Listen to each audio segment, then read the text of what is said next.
All right, Don Welch, we are live. We got Angry Sarge watching. Dang. Okay. Shoot. Here, let me. Um, I better text my wife. Let her know. that you're not watching the baby and you're live on Instagram. Well, I wasn't expecting that to go live that quick. I was like, hold on. You guys want to meet my little daughter? Should I go grab her? What's up, Oh, actually, Sarge? no. Yeah, we'd love to I, see. We'd love I to don't see know. your daughter. She's Nah, you don't asleep. need to do that. She's asleep right Yeah, now. Probably you're shouldn't already mess. going to get in trouble. Yeah, I probably am. I mean, she's like right in the other room. Maybe let me check on her real quick. I just checked on her like 2 seconds ago, but let me check on her. Yeah, go for it, bro.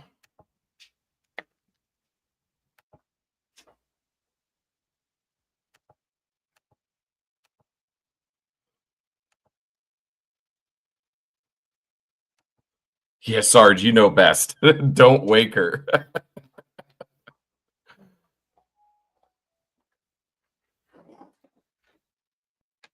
What up, Sarge? I can't even see anything he's saying, but I tagged you in the Liberty Goons thing. Just click on comments up at the top of your screen and you can see. oh, nice. There we go.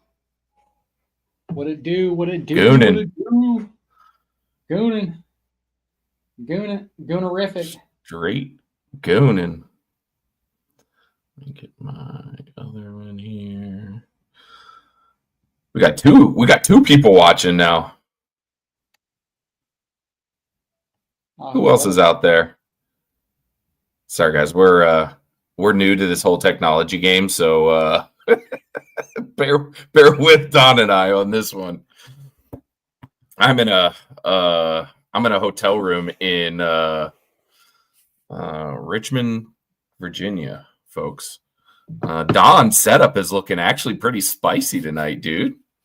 Yeah, you're looking pretty good. It's not too bad, right? You're looking fucking solid, bro. I look. Am I allowed to curse on live? Professional. I don't know on Instagram anymore. Who knows? We're on YouTube, not Instagram. Oh, we're on YouTube. Oh, nice. Yeah. Nice, I think I could take us live on Instagram too, probably. Let me see.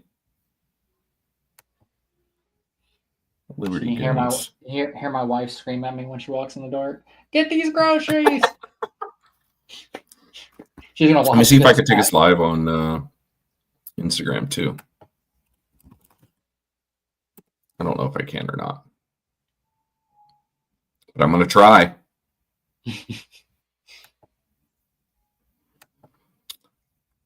Hey Sarge, so I'm looking at jobs here in your direction, man. I've been, dude, tons and tons and tons of interviews the past few weeks, man. It's been crazy.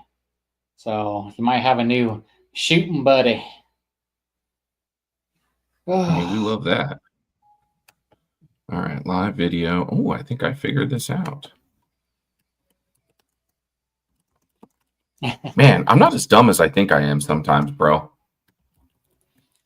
It's good for you, man. I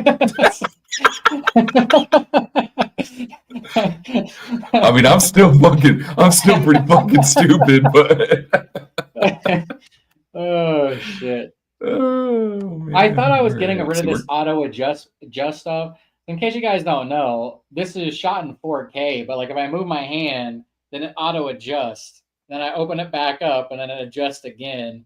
So I think, that's the biggest problem whenever we're doing this, because I have a camera and I don't know how to use it, essentially. All right. We're live on Instagram too, brother. Nice. What is going on, all right. Liberty Goons? So did you already label this of what we're going to do tonight? Yeah. Nice. We are going to, for anybody watching right now, we are going to give some live reactions to the State of the Union. And you don't even need to watch on your TV, because we are just going to play it right here for you. So no need to go back and forth between the Liberty Goons and your TV. So yeah, just a heads up, I might have to dip out for a second when my wife gets here, and then I'll be right back. So just giving you guys a heads up. So I'll let John will crush it for you in the hotel room. I don't know about that. All right, here we go. We've got share YouTube. You can see as a viewer, Aaron, if you're going to have. Can you hear that, Don? Talking about, let's just say band paper straws. All right, I'm going to mute it for now. Okay. Since nothing's going on there. It's kind of crazy. It looks like it's lagging a little bit on my end. Is it lagging for you guys, the State of the Union? I don't know. Curious if it is. Because you're lagging just a hair bit too. But, hotel Wi-Fi. Fuck. Who knows? I'm on hotel Wi-Fi, bro. Yeah. We just, John was like, hey, we need to do this. And I was like, yeah, I agree.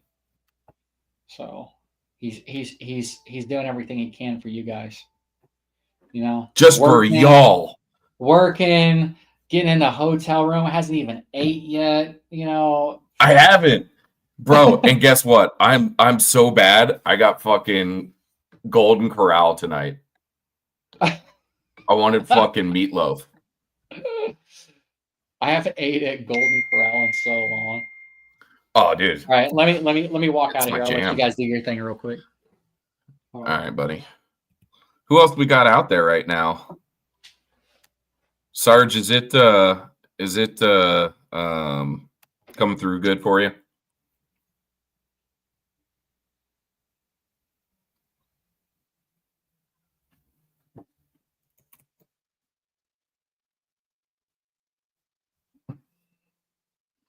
Sarge ain't even fucking listening to me, bro. It's better. I don't know. It's fucking hotel Wi-Fi. I should probably have streamed from my phone and had Don do the Fox News broadcast, but Sarge, I've been seeing you pimping those slides, man.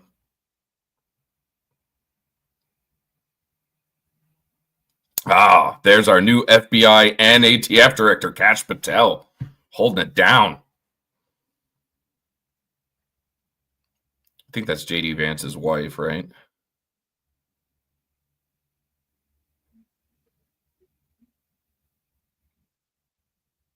I wonder, anybody want to take a bet on over under of the times that Doge is mentioned?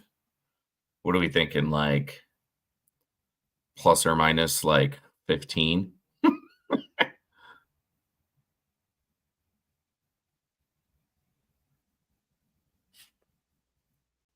This is like always like the dumbest part of like this whole thing is like just scanning the room. Like, yeah, we know everybody's there, right? Like we assume all these people are there.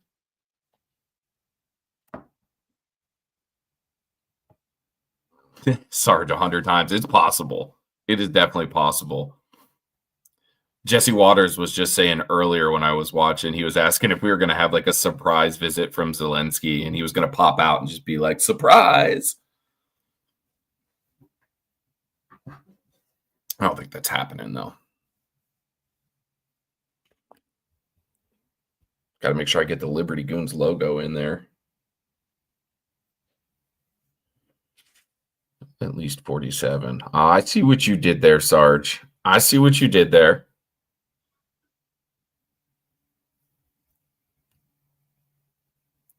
I don't know this Don Welch.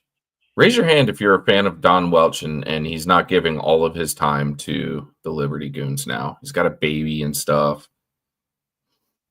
This is whack. Just looking at my friend here beneath me, just a blank screen.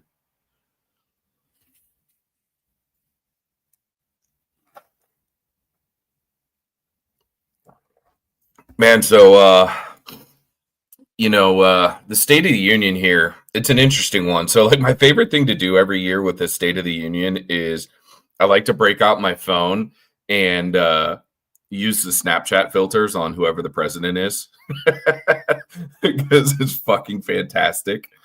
Let me see. Should we listen to this, guys? The gentleman from North Carolina, Mr. Hudson. The gentleman from Pennsylvania, Mr. Reschenthaler. The gentleman from Utah, Mr. Moore. The gentlewoman from Indiana, Mrs. Houchin. The gentleman from Oklahoma, Mr. Hearn. The gentleman from New York, Mr. I guess we don't need to listen to this yet. The gentleman yet. from Massachusetts, Miss Clark.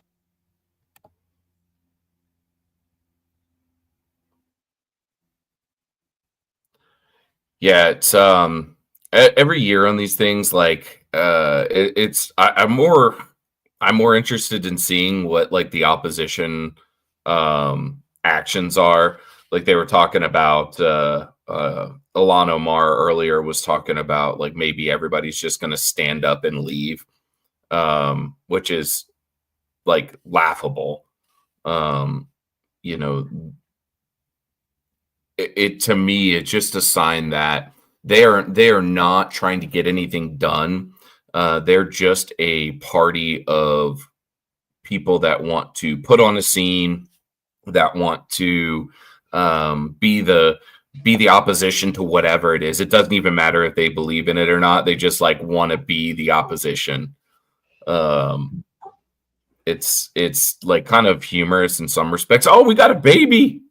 Yeah. We got a baby on the screen. She just spilled milk all over herself. She just woke up. Oh my God.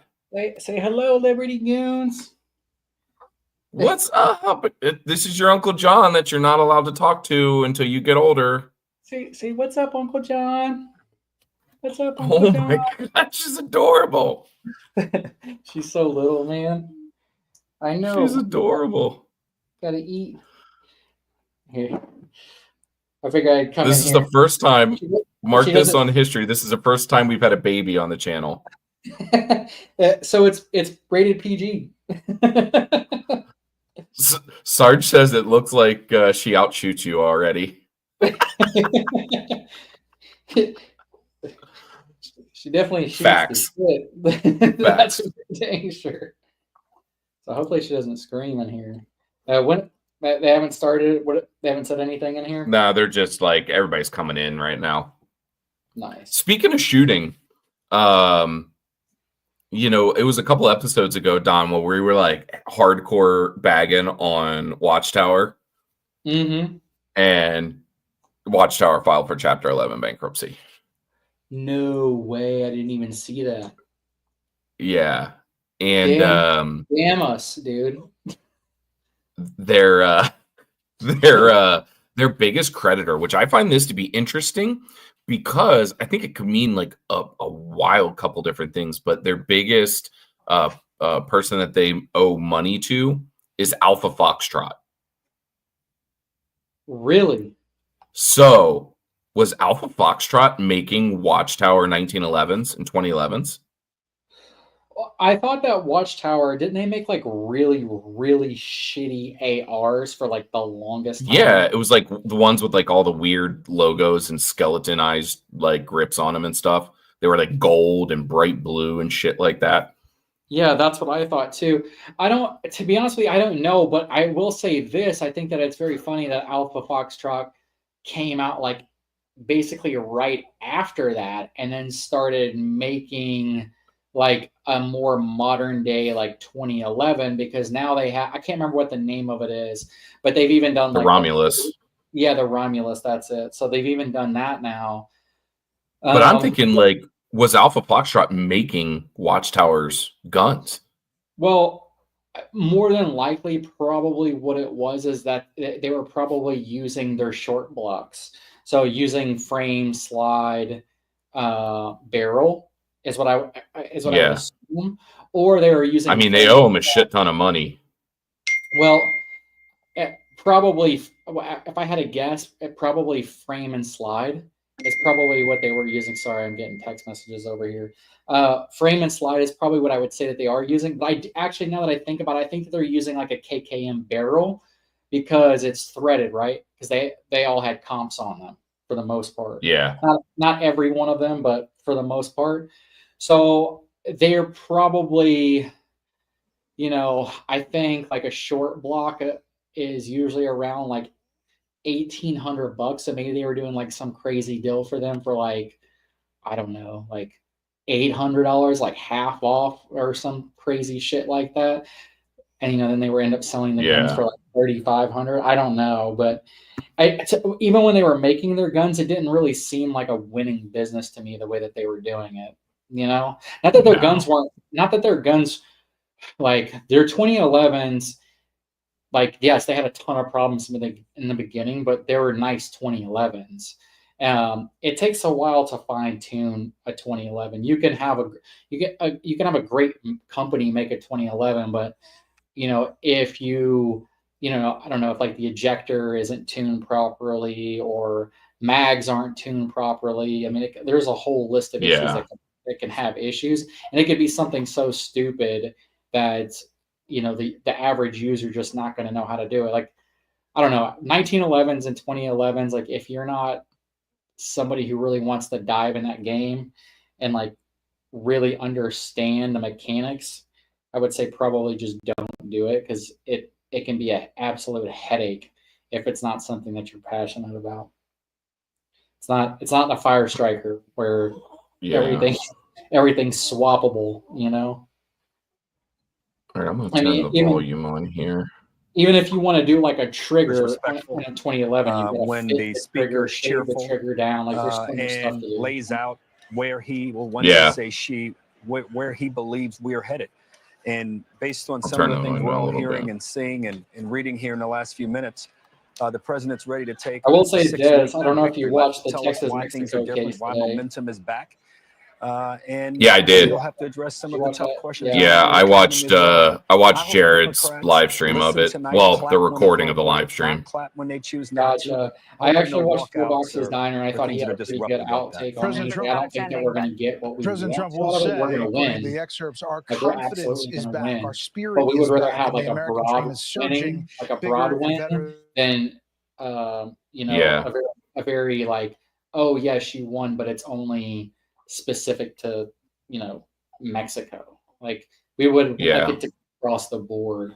That way we can use that in other other federal courts or whatever the case might be, circuit courts and so on. So I think it'll be interesting. And then I don't know if you saw where they kicked the other case back another week. I saw.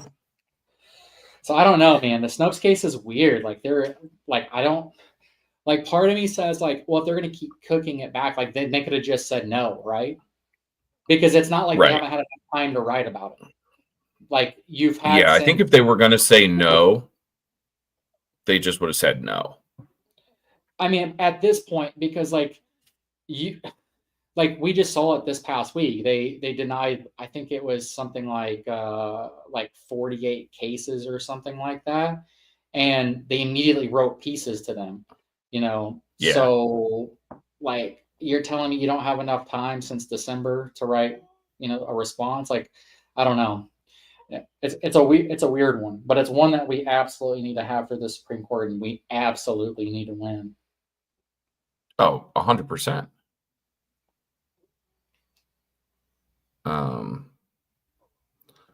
Sorry, I was checking DMs there.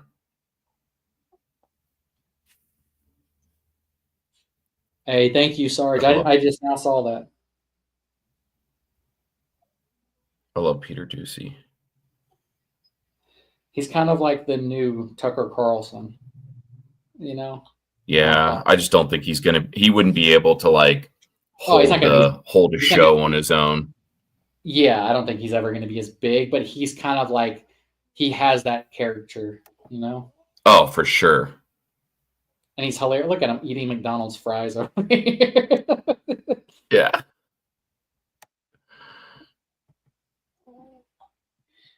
Actually, let's put this one on. Sorry, I forgot. Like, we have got all these like different things we can do here, like with the banners and everything. It's been a while since we've used any of them. I know. It's been a while. Man, I'm. Oh, look at her. She looks like she's almost dead. Oh God. Like she might actually die there tonight.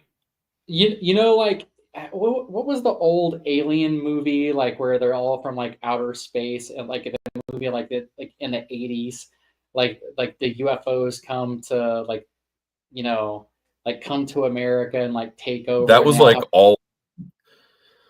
That was like all of the movies in the 80s. They have like the big heads, like the cone. I think it's called Coneheads. Coneheads. Yeah, it's called Coneheads. She looks like one of the characters off there, like one of the alien kids. Oh, that's fucking hilarious. Oh, we've got like 4 people watching over on Instagram. Oh, there she is, Melania. So she's walking down. So Trump's got to be coming soon. Probably in the next 10 minutes. 5-10 minutes. Yeah, we'll see here. I don't know how they like do it in order.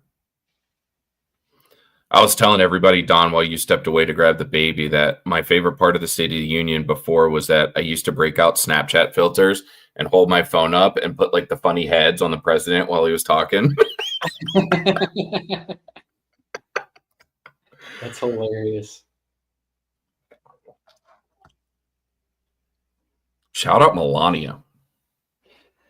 I know. I heard she's this week she was like having like a meeting on revenge porn or something. I saw that. I saw the. Yeah, I was like, well, I didn't watch it, but like I caught like a clip of it. Yeah. It's been hard being new daddy to catch up with everything. Like and then all the interviews that I've been doing, it's kind of like bits and pieces. Uh-oh, here comes the crew. Destinations won't get comments. There comes the crew. Yeah, we got a bunch of people watching over on Instagram. Steve Davidson says, "Congrats, Don, on being a new dad." Yeah. This is her first podcast at the ripe age of 2.5 weeks old. I'll give a shout out back to Steve. Steve, congrats on getting promoted, my guy. You got a promotion at work, so yeah, congratulations, stoked, man. Congratulations. All right, let's put a Sarge says she's already more famous than me. She's about to throw up all over me, dude. She just down like 2 ounces. Oh man. All right. There's the SecDef. There he is. Pete Hegseth, the man. How many bottles of vodka do you think he drank before he came out? I would do it just on purpose at this point. I would just have one in my collar. Be all boozed up. I would just have one in my pocket just to prove a point. We got Christy Nome there. Trying to see all these people as they're walking in. I can see the gray streak was coming in there. We got Mr. Maha himself, RFK Jr. RFK. So I guess the whole crew's going to show up, right? Like everybody, huh? Yeah. I wonder who the designated survivor is tonight. Do you remember that show on TV with Kiefer Sutherland? Yeah. No, that's actually a thing. Like somebody that's in like the secession chain has to like not be there.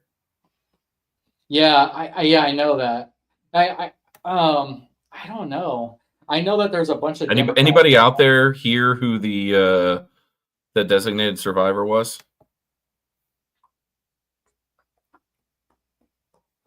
I know that there's a bunch of Democrats that apparently aren't going to show up tonight. They're all butthurt. Yeah, we were talking about it while you were out. Like Ilhan Omar was like, "We might just get up and walk out." Well, fantastic. I mean, you're just going to look like a bunch of jackasses. So congratulations. Yeah. And I don't know if you guys seen this, but Trump is now at a 59% approval rating, and which is, dude, that's a big time for a president in the first 30 days. Like that's like unheard of. And then he Doge is at a 78% approval rating. 78. And I believe it was 89% of registered voters. Yes, which is crazy. Yeah, it's crazy.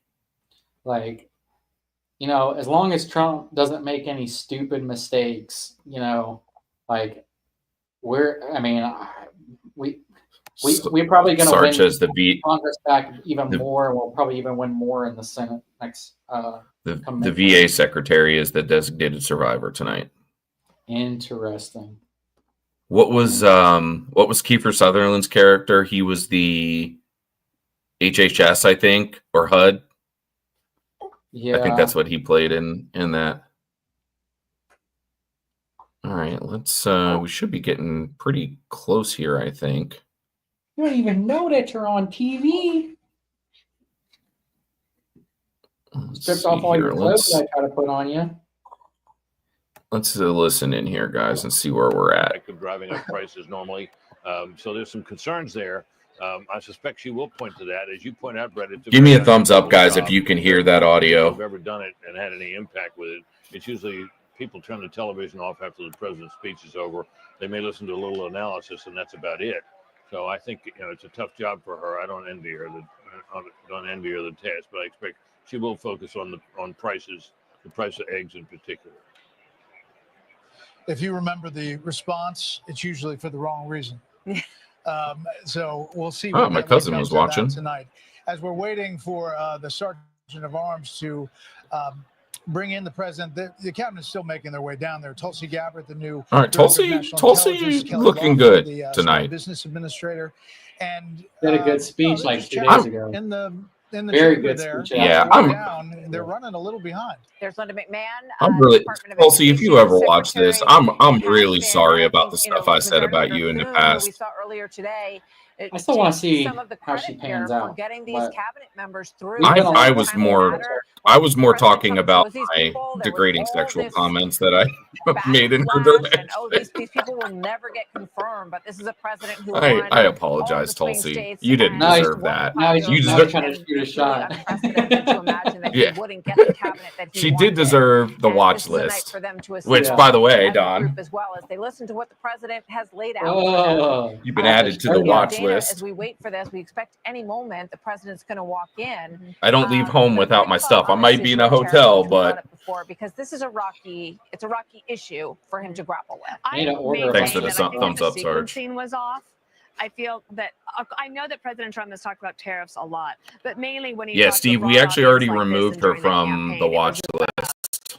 High prices, inflation, and the economy. We did jobs, that. The border and I crime. don't even know, like a month or two ago. Something that are going to be you can get removed off the watch list. And it's so not I think what could have yeah, we took what's his name off too, the kid from Kenosha. This is what I want to do. And Rittenhouse. We took him off too. It might be rocky for a while, but hang with me. Be patient. He had a good advocate in the Pew Pew Jew. Go with me all the way to this end point. Which did you see him Instead, on? To me, it feels slightly chaotic. Maybe that's by design. I don't know. Perhaps I'll read in a book in 20 years that this was. I did, yes.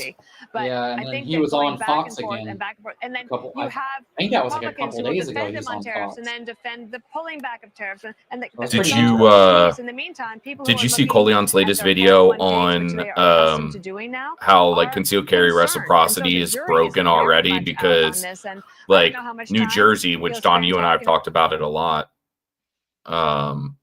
New Jersey has like the hardest concealed carry about that tonight, but I do think the like permit process on this was and so like you could get into a situation with reciprocity where you could have I would have preferred a different somebody from Kentucky easily carrying in the state of New Jersey, but you like somebody from New Jersey wouldn't be able to actually carry. Yeah, and I agree with that, but here's the thing. Have said so what? Do it.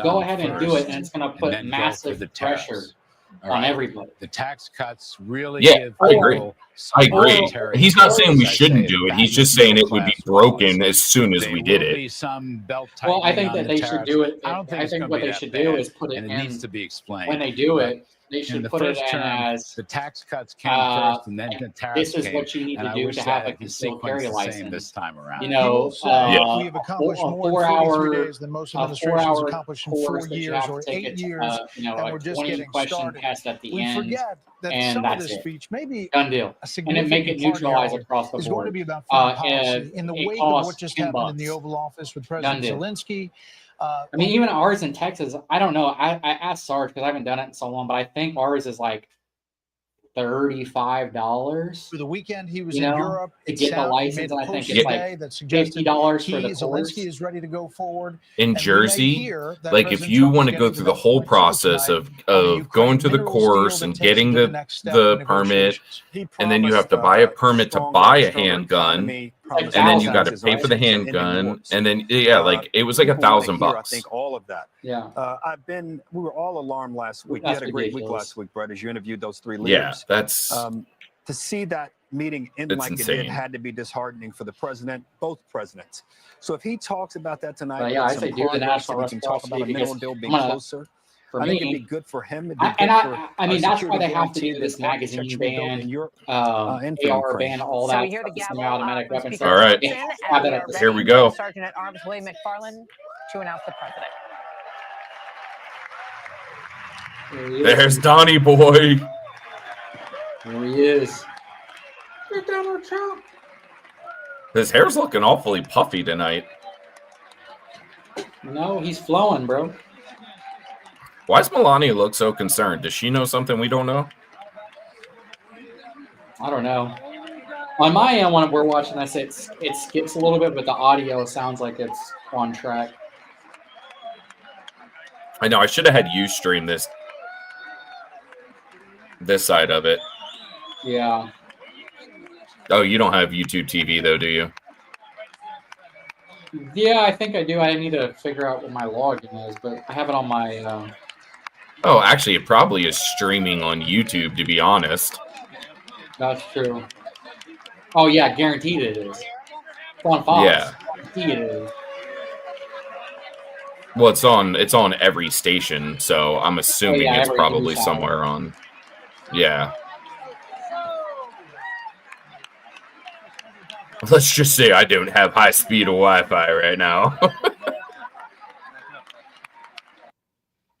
Yeah, it's like cutting it out. Can you see if you can find it on your YouTube? And I gotta cast your screen. Got the baby in my hand right now, though. Can't really do much. I can't really let her down. But yeah, whenever my girl gets in, then I'll give it to her and I'll try on my end. I wonder if I could log in from my. No, I probably can't do that. The Cattle Dog too. What's up, man? Who's Cattle Dog 2? Do you know who Cattle Dog 2 is? I think he follows me on Instagram. I was gonna say I'm not sure who that is. I think he's a fan of the music.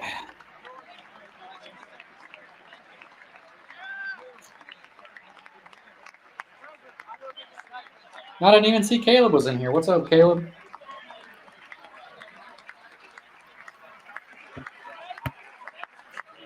Don, we were talking to Sarge about getting like an Airbnb for goals this year. Yeah, we and need like to having all we the should all do that. Yeah, why don't we do that? Yeah, that's what I'm saying. Have all the boys stay there. Yeah, that would be way better of an idea. I think that's like a must. Yeah. President making his way down the center aisle, and you see him shaking the hands of the Chief Justice John Roberts. A significant moment there as he passes by Brett Kavanaugh and the other Elena Kagan and the other members of the. Don's got to put the baby back. You know, going down that aisle, we remember all of the people who used to pack into that aisle, including the late Sheila Jackson Lee from Texas. There are some. For those of you guys watching, we're going to have Don to shake the stream hand of that the since I'm in a president. hotel room right now, so we don't have any loss of it doesn't really seem to matter too much audio how or they feel video. at any other time about the president. There's always a certain number of members of the Congress who are selfie seekers, and they will crowd the edge of that aisle so that they can get themselves a picture with the president or shake his hand or I bet you this guy's here. You think that guy's in attendance right now, guys? in our government, and at this point, I think in this particular case tonight. Oh my God.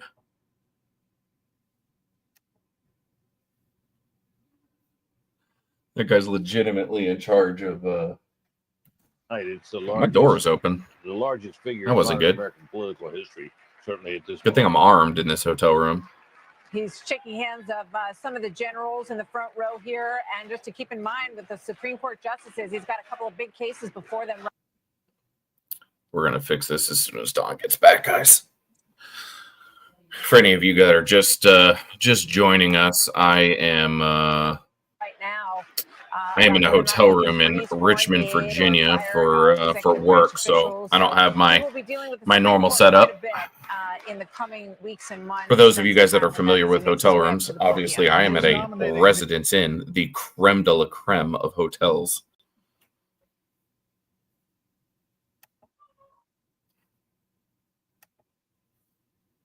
Come on, you dumb Chairman thing. of the Joint Chiefs, which is quite something as well as he shakes those hands. And now as he gets ready to give the speech, shaking the hands of the Vice President and the Speaker, let's listen in to the President of the United States, Donald J. There we Trump, go, his folks. first joint address in this term, his second overall, and his fifth as President of the United States.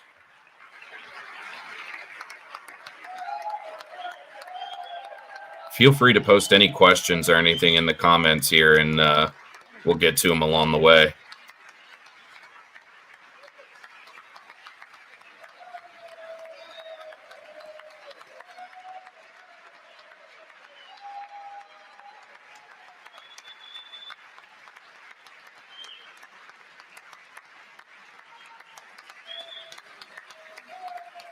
I saw him. Shifty Shift was right down there.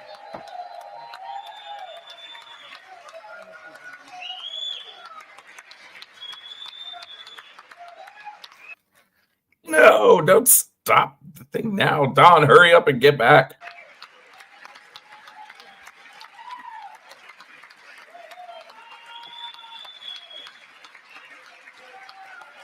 Thank you.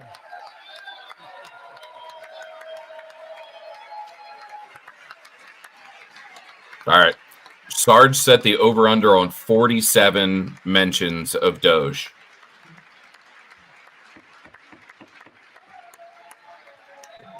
Thank you very much. Thank you very much. It's a great honor. Thank you very much. Speaker Johnson, Vice President Vance, the First Lady of the United States.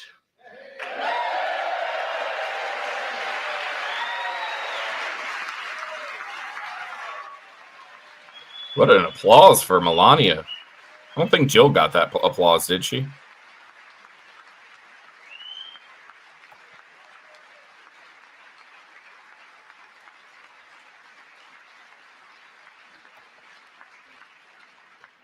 Members of the United States Congress, thank you very much. And to my fellow citizens, America is back. America's back, baby. Let's go.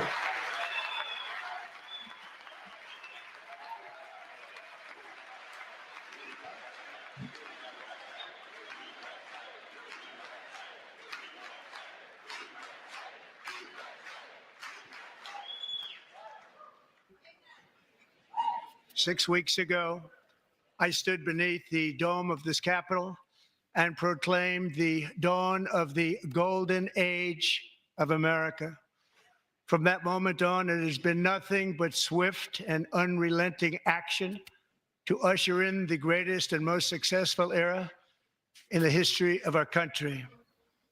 We have accomplished more in 43 days than most administrations accomplished in 4 years or 8 years, and we are just getting started. Amen, Donnie boy. Amen.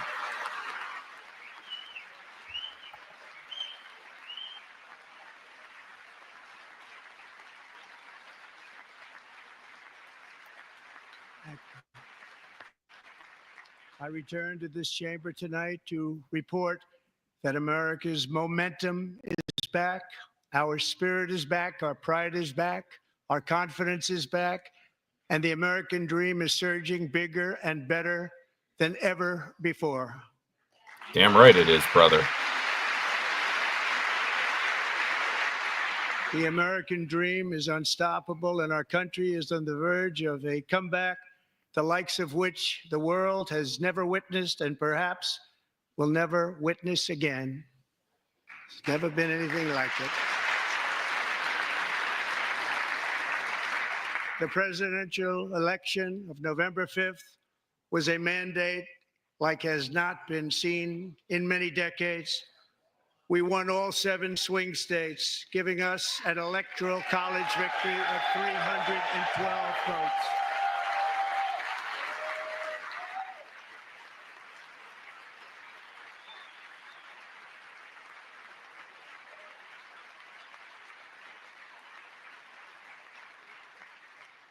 We won the popular vote by big numbers and won counties in our country.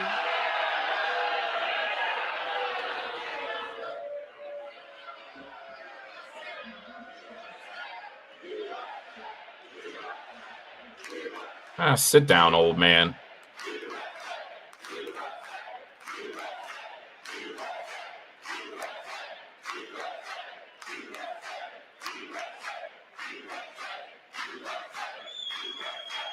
And won counties in our country, 2,700 to 525,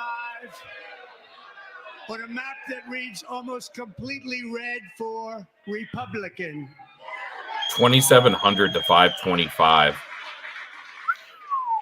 Now, for the first time in modern history, more Americans believe that our country is headed in the right direction than the wrong direction. In fact, it's an astonishing record, 27-point swing, the most ever.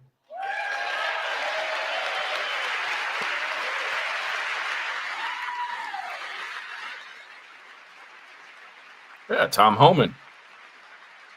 Border czar. Likewise, small business optimism saw its single largest one-month gain ever recorded, a 41-point jump.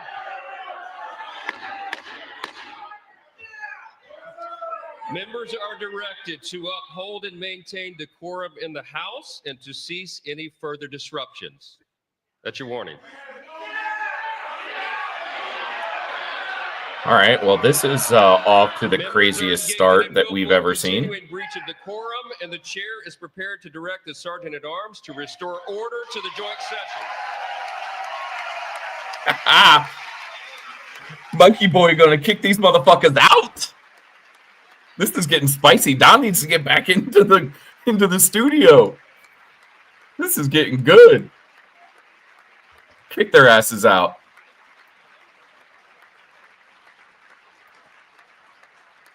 Mr. Green, take your seat. Take your seat, sir. Take your seat. Finding that members continue to engage in willful and concerted disruption of proper decorum, the chair now directs the Sergeant at Arms to restore order. Oh, they're going to kick him out. Move this gentleman from the chamber.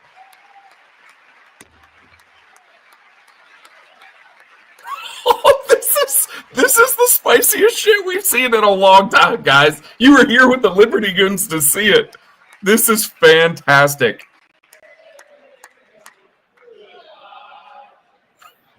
Oh, they're singing "Na Na Na" goodbye to him. Holy shit. This is so fantastic.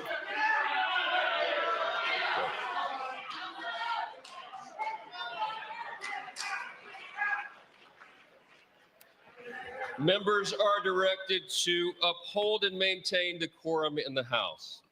Mr. President, you continue. Thank you. Over the past 6 weeks, I have signed nearly 100 executive orders and taken more than 400 executive actions, a record to restore common sense, safety, optimism, and wealth all across our wonderful land. The people elected me to do the job, and I'm doing it.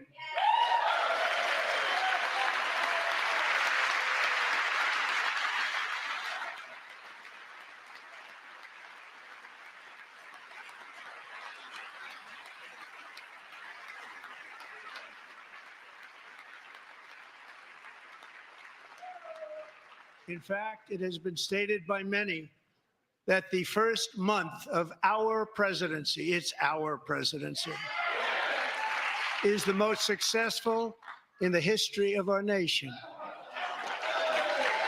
By many.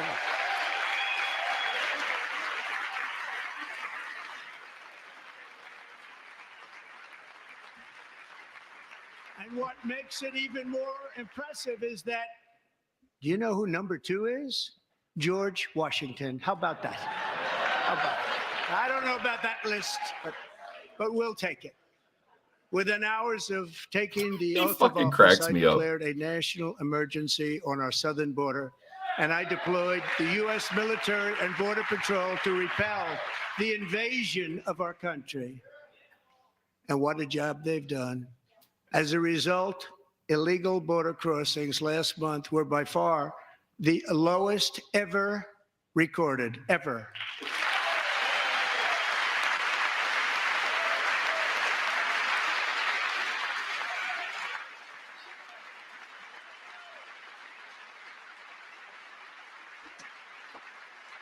They heard my words and they chose not to come. Much easier that way. In comparison, under Joe Biden, the worst president in American history, there were hundreds of thousands of illegal crossings a month. Don, you've missed the fireworks, bro. Including was it good? Drug dealers, gang members, and people Speaker Johnson kicked out Al Green. Asylums. Oh shit! Were released into our country. Yeah, Sergeant at Arms removed him. This is my 5th such speech to Congress. And once again, I look at the Democrats in front of me, and I realize there is absolutely nothing I can say to make them happy or to make them stand or smile or applaud. Nothing I can do. I could find a cure to the most devastating disease, a disease that would wipe out entire nations, or announce the answers to the greatest economy in history, or the stoppage of crime to the lowest levels ever recorded. And these people sitting right here will not clap, will not stand, and certainly will not cheer for these astronomical achievements. They won't do it, no matter what. Five times I've been up here. It's very sad, and it just shouldn't be this way. If anybody thought that this was going to be any different than it is right now, I mean, I didn't see the Al Green getting kicked out thing coming, but yeah, but did he make a stupid fucking comment or get a, you know what I mean? They were all screaming. They wouldn't shut up. I mean, so Democrats, that's what Democrats do. They're loud fucking mouth. For just people. This one night, why not join us in celebrating so many incredible wins for America? Yep. For the good of our nation, let's work together and let's truly make America great again. He pointed at the Democrats. MAGA baby. He pointed at the Democrats. Oh, she flipped them all. They're all holding signs that say Musk steals. Oh, yeah. A bunch of fucking clowns. Well, guess what? It's got 78% approval amongst voters, so who gives a fuck what the Democrats think? Change America needs. Can't get 78% of people to agree on shit that America deserves, and we're doing it. This is a time for big dreams and bold action. Upon taking office, I imposed an immediate freeze on all federal hiring, a freeze on all new federal regulations, and a freeze on all foreign aid. Woo!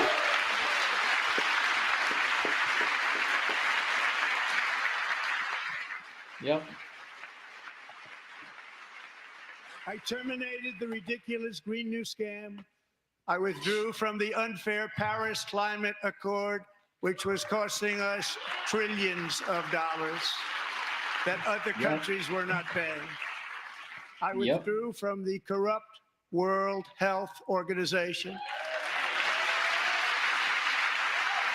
The most corrupt, bro. And I also withdrew from the anti-American UN Human Rights Council. Yep.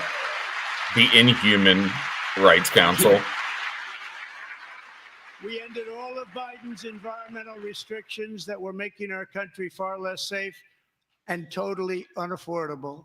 Mm-hmm. And importantly, we ended the last administration's insane electric vehicle mandate, saving our auto workers and companies from economic destruction.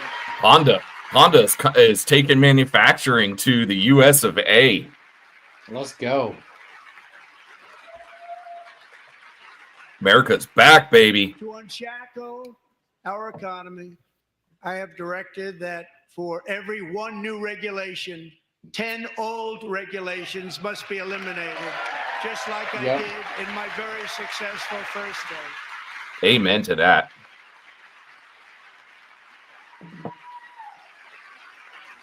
Let's start with guns.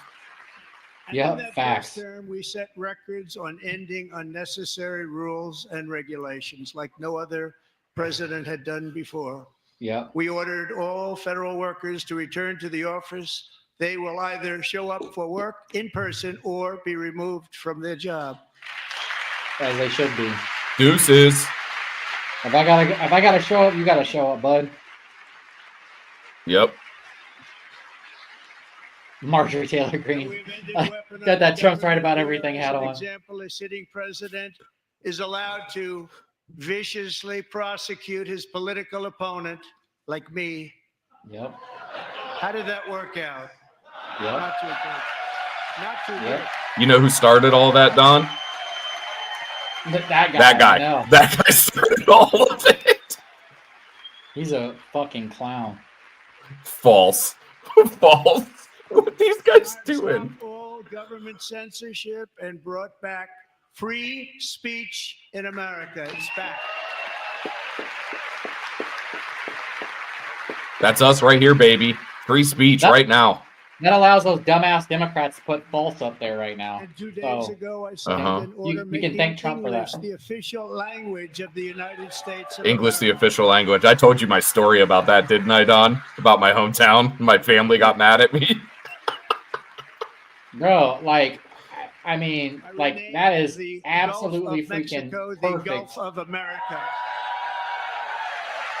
Yep. It's like, how is that not a thing already? And likewise, I renamed for a great president, William McKinley, Mount McKinley again. Yep. There you go. Let's go. Amen, brother. Love Alaska. We've ended the tyranny of so-called diversity, equity, and inclusion policies all across the entire federal government and indeed the private sector and our military. They need to do it all across the board. Is she crying? And our country is that bitch crying? No longer. She's crying because she's married to her brother. We believe that whether you are a doctor, an accountant, a lawyer, or an air traffic controller, you should be hired and promoted based on skill and competence, not race or gender. That's called merit, baby. They should be doing that at all jobs in America, and unfortunately they aren't. Boebert with the sexy red dress on. Based on merit. She's always and the dressing Supreme fancy. Court, in a brave and very powerful decision, has allowed us to do so. Thank you. Thank you very much. Yep. We have removed the poison of critical race theory from our public schools, and I signed an order making it the official policy of the United States government that there are only two genders, male and female. It's amazing that you have to sign an executive order like that. Like, could you imagine having this conversation 30 years ago?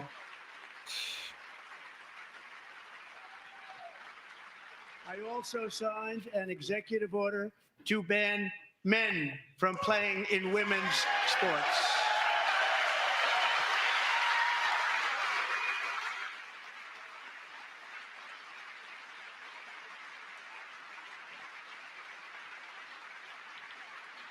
Three years ago, Peyton McNabb was an all-star high school athlete, one of the best, preparing for a future in college sports. But when her girls' volleyball match was invaded by a male, he smashed the ball so hard in Peyton's face, causing traumatic brain injury, partially paralyzing her right side and ending her athletic career. It was a shot like she's never seen before. She's never seen anything like it. Peyton is here tonight in the gallery, and Peyton, from now on, schools will kick the men off the girls' team, or they will lose all federal funding. Amen. Amen. Yeah, did you see all the Democrats vote against oh yeah, all of them. Boys out of girls sports. Yeah, they're sick. They're sickos. There's Riley Gaines. Yeah.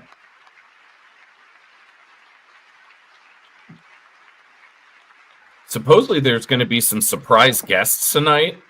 I don't know who it is. And if you really want to see numbers, just take a look at what happened in the women's boxing, weightlifting, track and field, swimming, or cycling, where a male recently finished a long-distance race 5 hours and 14 minutes ahead of a woman.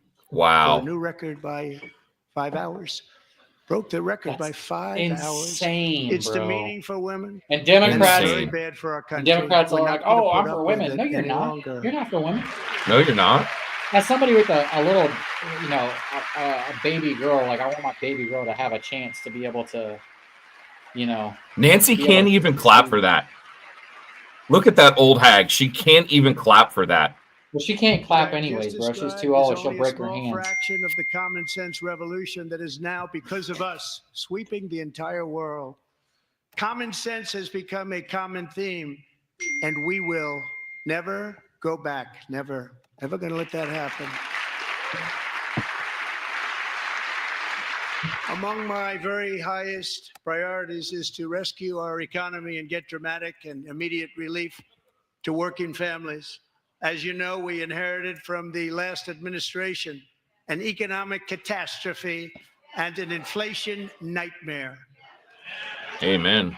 Their policies drove up energy prices, pushed up grocery costs, and drove the necessities of life out of reach for millions and millions of Americans. They've never had anything like it. We suffered the worst inflation in 48 years, but perhaps even in the history of our country. They're not sure. As president, I'm fighting every day to reverse this damage and make America affordable again.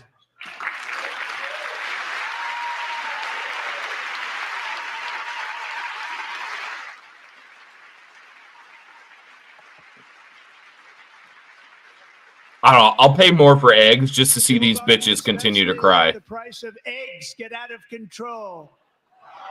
The egg price is out of control. And we're working hard to get it back down, Secretary. Well, yeah, when you killed 100 million chickens, Democrats, what did you think was going to happen? They just try to destroy everything right beforehand. Right when they left. Yep. Oh, some more people getting kicked out. The focus of our fight to defeat inflation is rapidly reducing the cost of energy. The previous administration cut the number of new oil and gas leases by 95%, slowed pipeline construction to a halt, and closed more than 100 power plants. We are opening up many of those power plants right now. Wow. Yeah.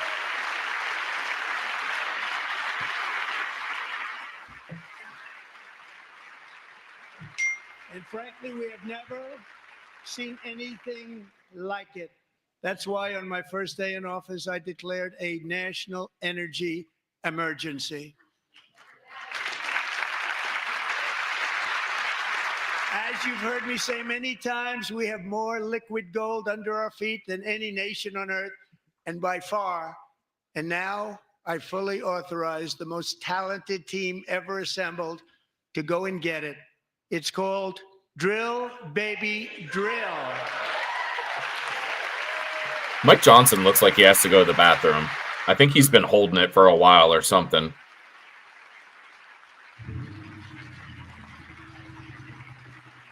My administration is also working on a gigantic natural gas pipeline in Alaska, among the largest in the world, where Japan, South Korea, and other nations want to be our partner with investments of trillions of dollars each. There's never been anything like that one. It will be truly spectacular. It's all set to go. The permitting is gotten. And later this week, I will also take historic action to dramatically expand production of critical minerals and rare earths here in the USA. Is he going to announce a deal with Zelensky right now? Say, hey, I talked to him earlier. We got a done deal. Could you imagine? The Democrats would shit themselves. Yep. To further combat inflation, we will not only be reducing the cost of energy, but will be ending the flagrant waste of taxpayer dollars. Yep. Let's go, baby. Let's go. Sarge, do we count that as a Doge reference? I think that's number one. I think that's one. The over-under is 47. Created the brand new Department of Government. There we go. There you go. Perhaps you've heard of it. I mean, you got to talk about it. Got 78% of approval, man. Which is headed by Elon Musk, who is in the gallery tonight. Wicked Ways says, what's up, Don? What up, brother?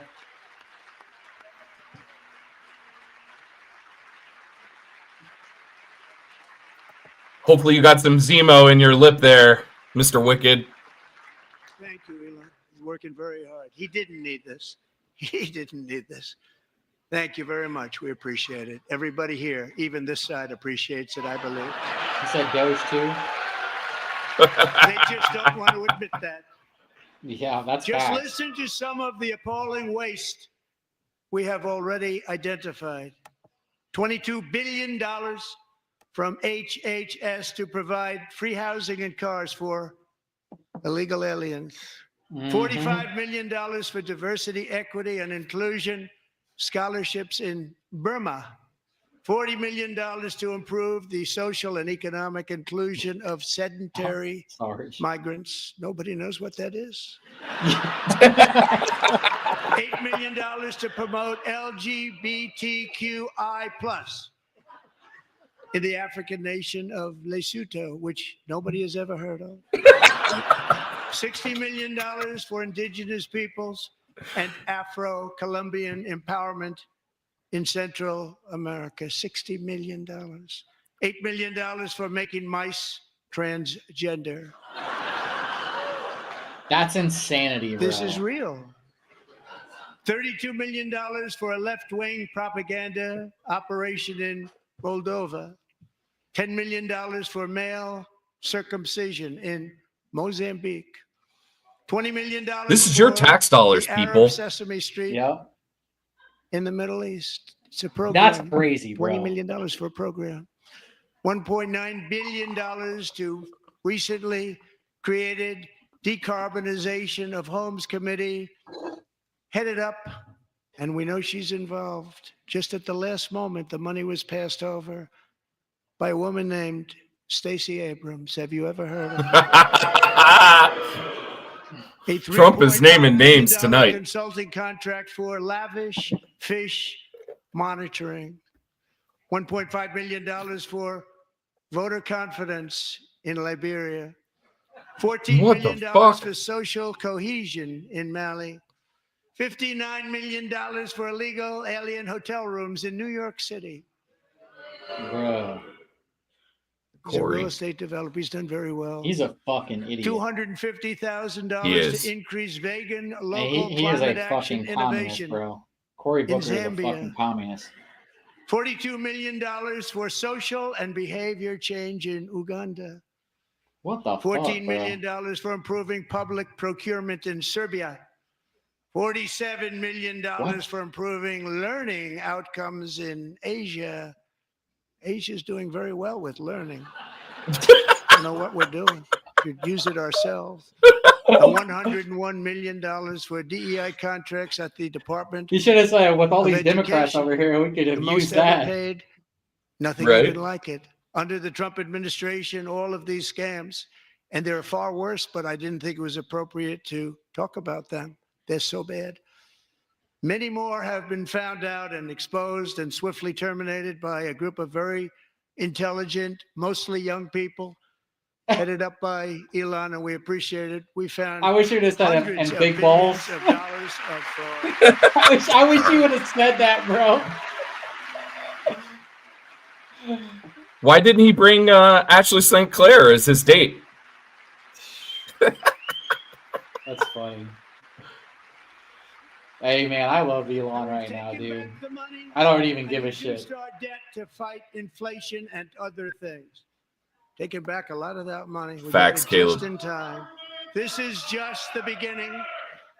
The Government Accountability Office, a federal government office, has estimated annual fraud of over $500 billion in our nation.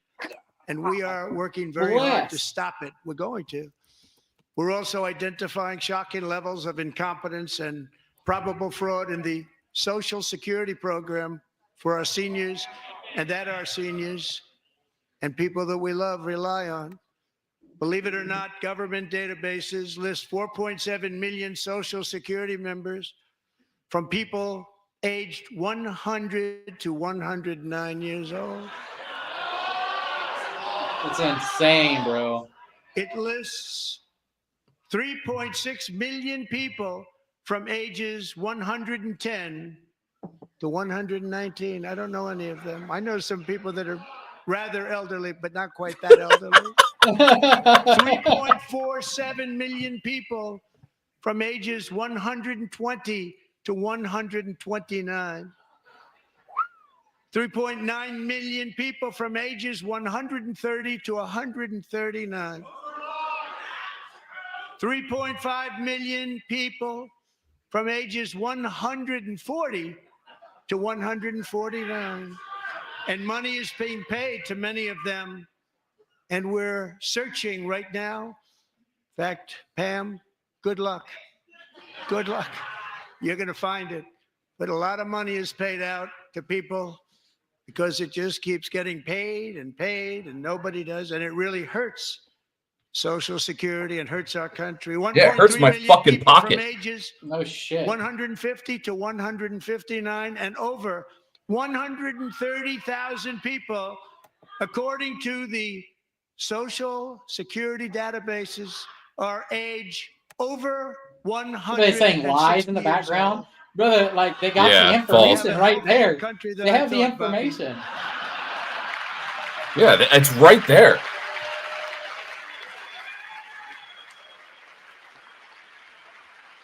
The information was already put out. Like you can't.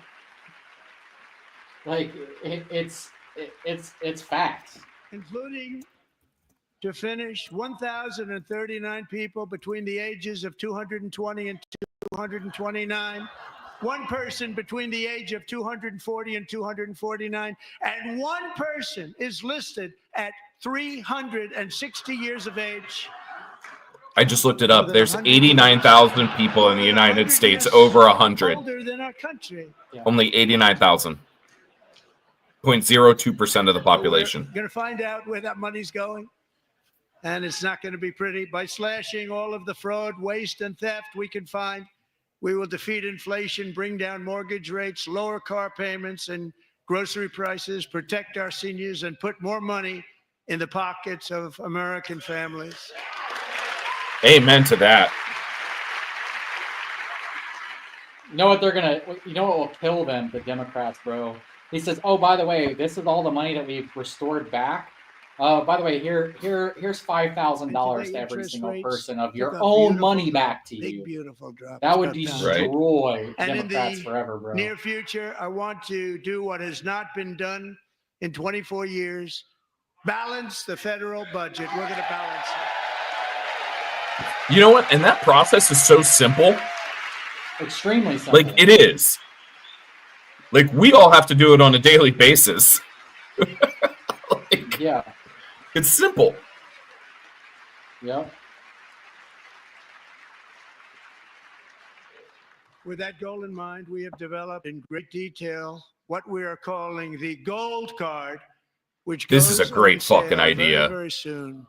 For $5 million, we will allow the most successful job-creating people from all over the world to buy a path to U.S. citizenship. It's like the green card, but better and more sophisticated. And these people will have to pay tax in our country. They won't have to pay tax from where they came. The money that they've made, you wouldn't want to do that, but they have to pay tax, create jobs. They'll also be taking people out of colleges and paying for them so that we can keep them in our country instead of having them being forced out. Number one, at the top school, as an example, being forced out and not being allowed to stay and create tremendous numbers of jobs and great success for a company out there. So while we take out the criminals, killers, traffickers, and child predators who are allowed to enter our country under the open border policy of these people, the Democrats, the Biden administration, the open border insane policies that you've allowed to destroy our He's country. looking right at him. We will now bring in brilliant, hardworking, job-creating people. They're going to pay a lot of money, and we're going to reduce our debt with that money.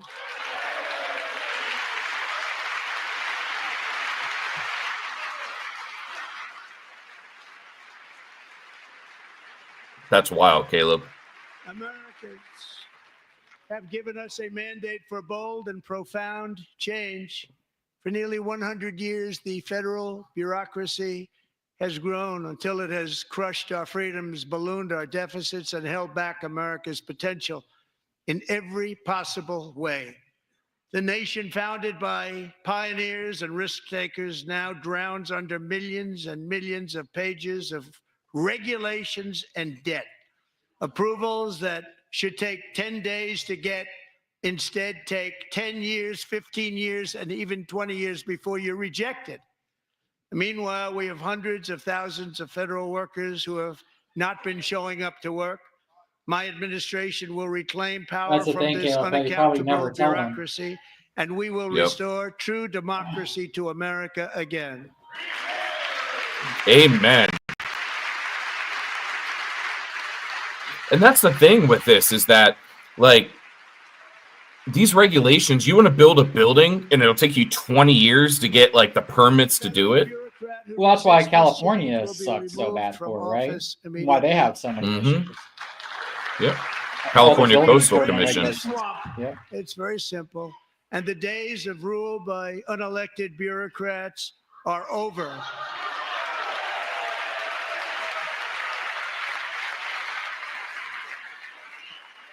He's doing great so far, man. He's crushing it. Yeah, he's crushing it, man.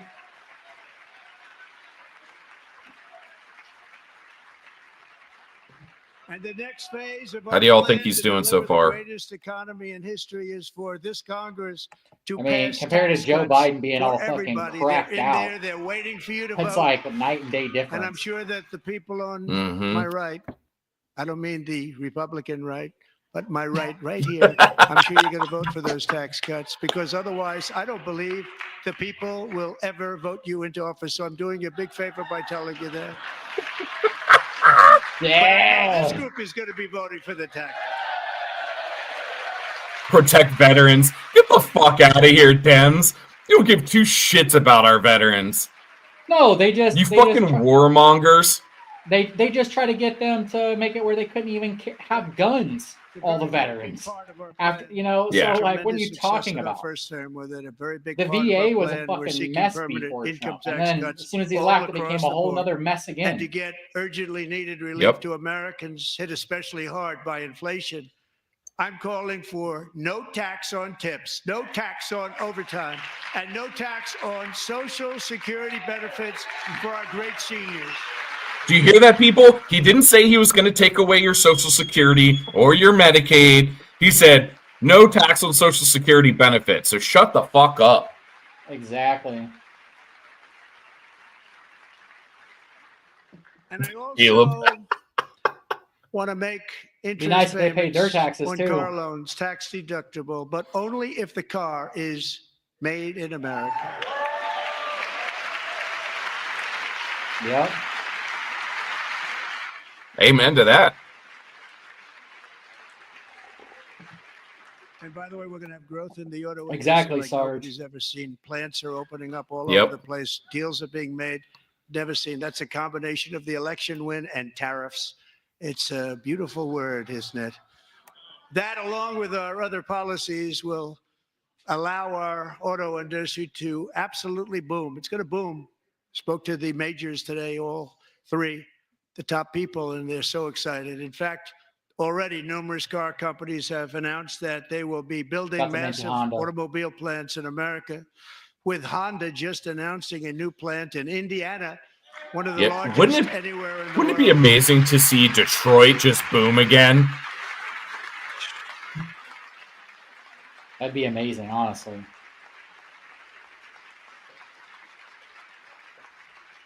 And this has taken place since our great victory on November 5th, a date which will hopefully go down as one of the most important in the history of our country. He looks right at him and goes. In addition, as part of our tax cuts, we want to cut taxes on domestic production and all manufacturing. And just as we did before, we will provide 100% expensing. It will be retroactive to January 20th, 2025. And it was one of the main reasons why our tax cuts were so successful in our first term, giving us the most successful economy in the history of our country. First term. We had a great... Don, your woman's watching us. Is she? She joined on Instagram. I saw it. If you don't Oh, make what's your going on? product Hi, in Miranda. America, however, under the Trump administration, you I will just seen pay your a email. tariff, and in some cases, a rather large one. Other countries have used tariffs against us for decades, and now it's our turn to start using them against those other countries. Absolutely. On average, the European Union, China, Brazil, India, Mexico, and Canada, have you heard of them? And countless other nations charge us tremendously higher tariffs than we charge them.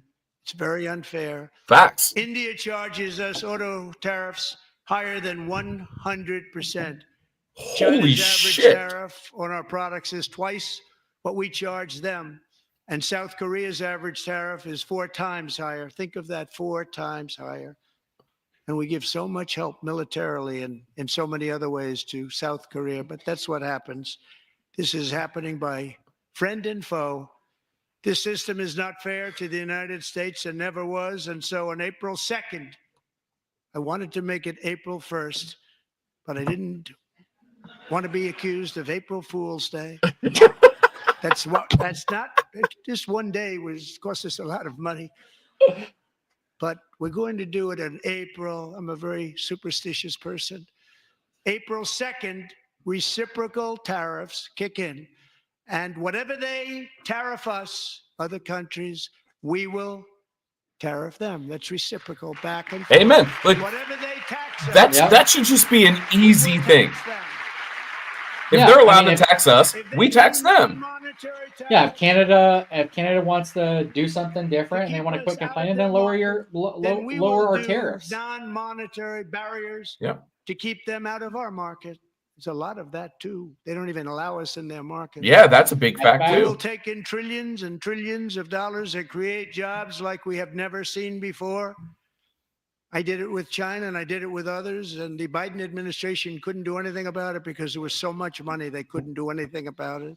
That's true. We have been ripped off for decades by nearly every country on earth, and we will not let that happen any longer.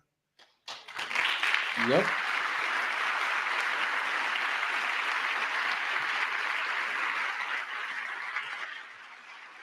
Much has been said over the last 3 months about Mexico. No, sorry, and Caleb. Canada. Didn't see that. But we have very large deficits with both of them. But even more importantly, they've allowed fentanyl to come into our country at levels never seen before, killing hundreds of thousands of our and they're worried about our guns in that Supreme Court case. Beautiful people destroying families. Yeah, we got fentanyl Nobody's just ever coming seen across anything the like border.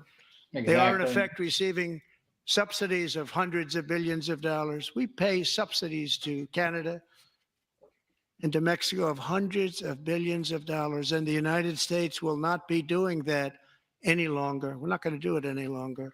Yeah, prop yourselves up. Yep. Trudeau.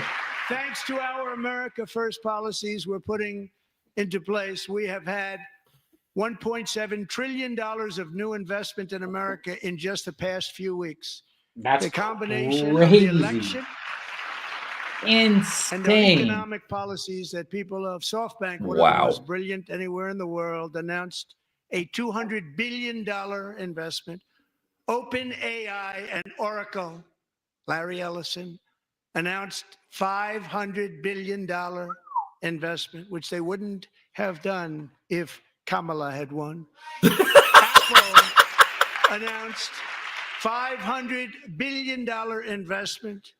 Tim Cook called me. He said, I cannot spend it fast enough. It's going to be much higher than that, I believe. They'll be building their plants here instead of in China. And just yesterday, Taiwan Semiconductor, the biggest in the world, most powerful in the world, has a tremendous amount, 97% of the market, announced a $165 billion investment to build the most powerful That is chip so plant big. right here in the USA. That is so big. Like, people are underestimating how fucking big that is. That's massive.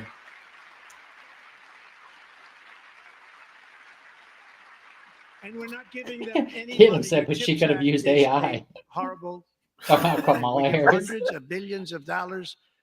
And it doesn't mean a thing. They take our money and they don't spend it. All that meant to them, we're giving them no money. All that was important to them was they didn't want to pay the tariffs. So they came and they're building, and many other companies are coming. We don't have to give them money. We just want to protect our businesses and our people. And they will come because they won't have to pay tariffs if they build in America. So it's very amazing. You should get rid of the CHIP Act, and whatever's left over, Mr. Speaker, you should use it to reduce debt or any other reason you want to. Damn. Whatever you want to do. Whatever you want to do. Damn. Use it to get rid of the CHIP Act. Holy shit. A new trade policy will also be great for the American farmer. I love the farmer. Who will now be selling into our home market, the USA, because nobody is going to be able to compete with you. Because there's goods that come in from other countries and companies. They're really in a bad position in so many different ways. They're uninspected. They may be very dirty and disgusting, and they come in and they pour in and they hurt our American true, bro. That farmers. is the facts. tariffs will It's true. go on That is agricultural facts. product coming into America, and our farmers starting on April 2nd. It may be a little bit of an adjustment period. We had that before when I made the deal with China, $50 billion of purchases, and I said, just bear with me, and they did. They did. Probably have to bear with me again, and this will be even better. That was great. The problem with it was that Biden didn't enforce it. He didn't enforce it. $50 billion of purchases, and we were doing great, but Biden did not enforce it. Yep. And it hurt our farmers, but our farmers are going to have a field day right now. So to our farmers, have a lot of fun. I love you too. I love you too. All gonna happen.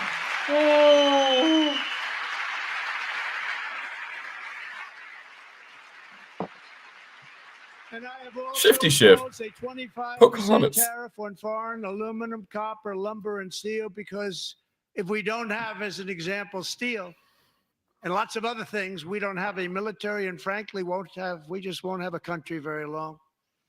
Here today is a proud American steelworker, fantastic person from Decatur, Alabama, Jeff Denard.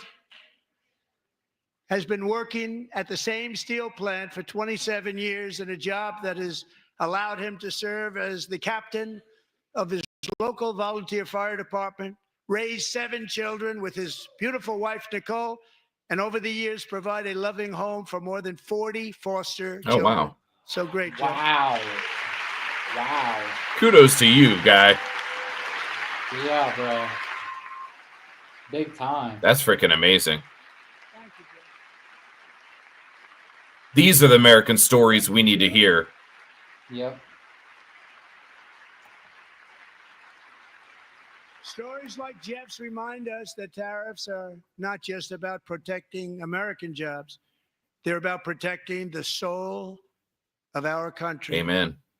Tariffs are about making America rich again and making America great again. And it's happening, and it will happen rather quickly. There'll be a little disturbance, but we're okay with that. It won't be much. No, you're not. Oh. And look where Biden took us, very low, the lowest we've ever been. Jeff, I want to thank you very much. And I also want to recognize another person who has devoted herself to foster care community. She works so hard on it. A very loving person, our magnificent First Lady of the United States. Yep.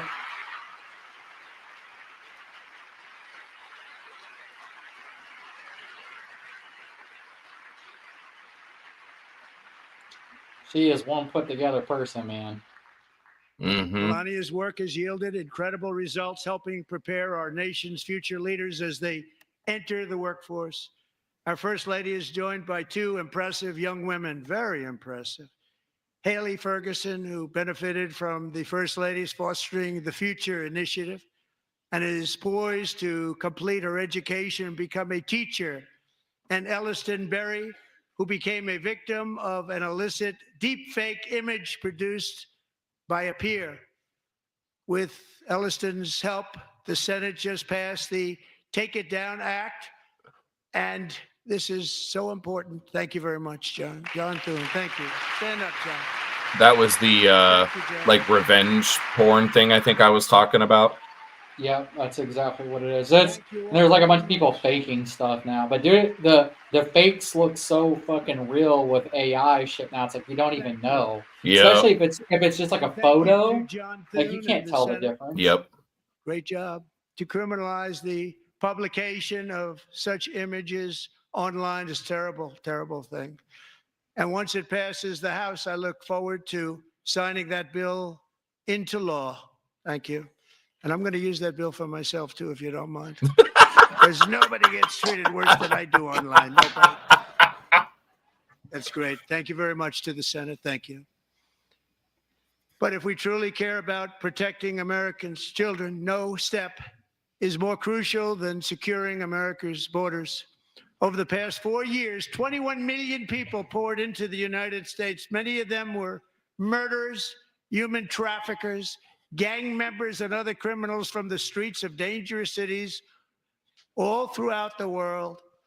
Because of Joe Biden's insane and very dangerous open border policies, they are now strongly embedded in our country, but we are getting them out and getting them out fast. Get them going.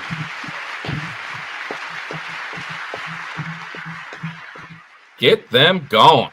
For the Democrats saying that they're the ones that were so strong on the border, none of them stood up, huh? I want to thank Tom Homan. Right. And Christy, I want to thank you and Paul of Border Patrol. I want to thank you. What a job they've all done. Everybody, Border Patrol, ICE, law enforcement in general is incredible. We have to take care of our law enforcement. I love seeing Christy and Tom out there, like in their plate carriers. Yeah. Last year,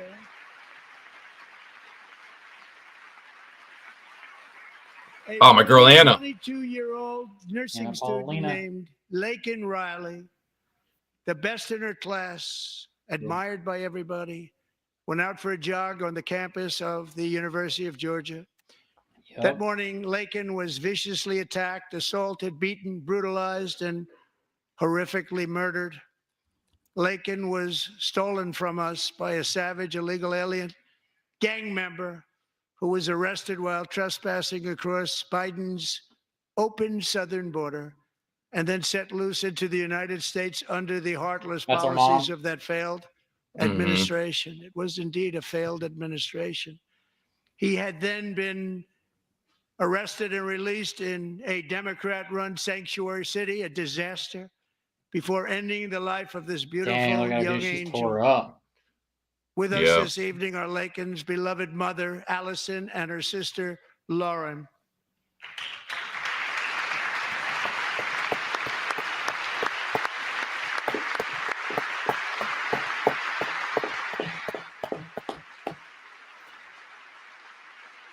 Did the Dems stand up? Nope. No, of course they don't. Because they don't care about human lives. They don't even care about women. That's the whole point. That's what I was saying. They don't care about women. They're just the party of opposition. Believing parents that That's we it. would ensure their daughter would not have died in vain. That's why the very first bill I signed into law as your 47th president mandates the detention of all dangerous criminal aliens who threaten public safety. It's a very strong, powerful act. Yeah.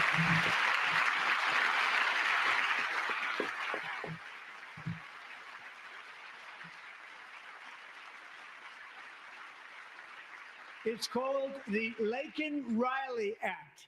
So Allison and Lauren, America will never, ever forget our beautiful Laken Hope Riley. Yep.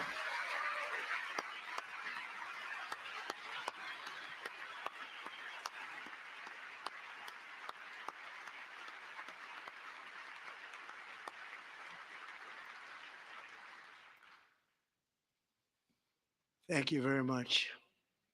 It was emotional. Since taking office, my administration has launched the most sweeping border and immigration crackdown in American history, and we quickly achieved the lowest numbers of illegal border crossers ever recorded. Thank you.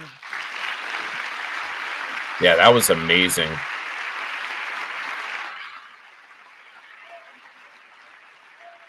The disparity between the numbers is just insane. The media and our friends in the Democrat Party kept saying we needed new legislation. We must have legislation to secure the border. But it turned out that all we really needed was a new president.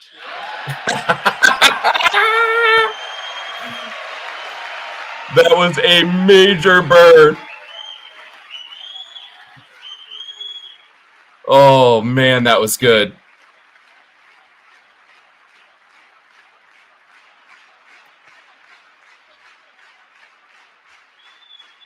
Thank you.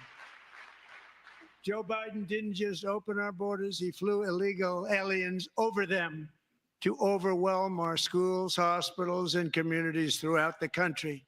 Entire towns like Aurora, Colorado, and Springfield, Ohio, buckled under the weight of the migrant occupation and corruption like nobody's ever seen before. Beautiful towns destroyed.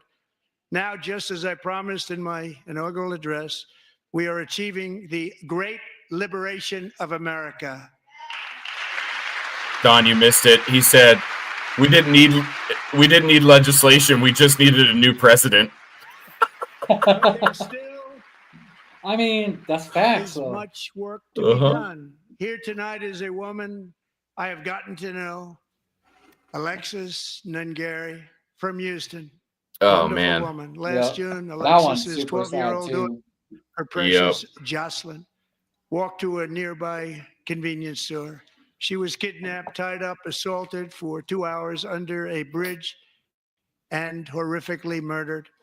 Arrested and charged with this Fucking heinous awful. crime are 2 illegal alien monsters from Venezuela, released into America by the last administration through their ridiculous open border. The death of this beautiful 12-year-old girl and the agony of her mother and family touched our entire nation greatly. Alexis, I promised that we would always remember your daughter, your magnificent daughter. And earlier tonight, I signed an order keeping my word to you. One thing I have learned about Jocelyn is that she loved animals so much. She loved nature. Yep. Across Galveston Bay, from where Jocelyn lived in Houston, you will find a magnificent national wildlife refuge, a pristine, peaceful, 34,000-acre sanctuary for all of God's creatures on the edge of the Gulf of America. Alexis, moments ago, I formally renamed that refuge in loving memory of your beautiful daughter, Jocelyn. So, Mr. Vice President, if you would, may I have the order? Holy cow. Wow. Holy cow. Wow. Wow. Wow.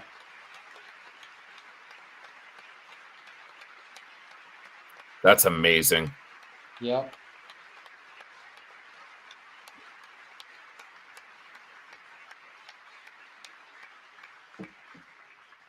Thank you very much. All three savages charged with Jocelyn and Lakin's murders were members of the Venezuelan prison gang, the toughest gang, they say, in the world, known as Tren de Aragua. 2 weeks ago, I officially designated this gang, along with MS-13 and the bloodthirsty Mexican drug cartels, as foreign terrorist organizations. Yep. Yep.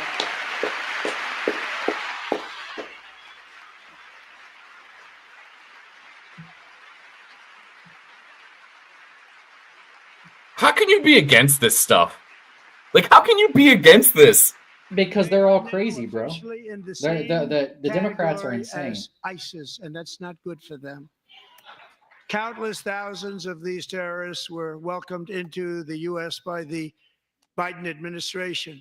But now every last one will be rounded up and forcibly removed from our country, or, if they're too dangerous, put in jails, standing trial in this country, because we don't want them to come back ever. Yep. With us this evening is a warrior on the front lines of that battle, Border Patrol Agent Roberto Ortiz. Great guy. Yep.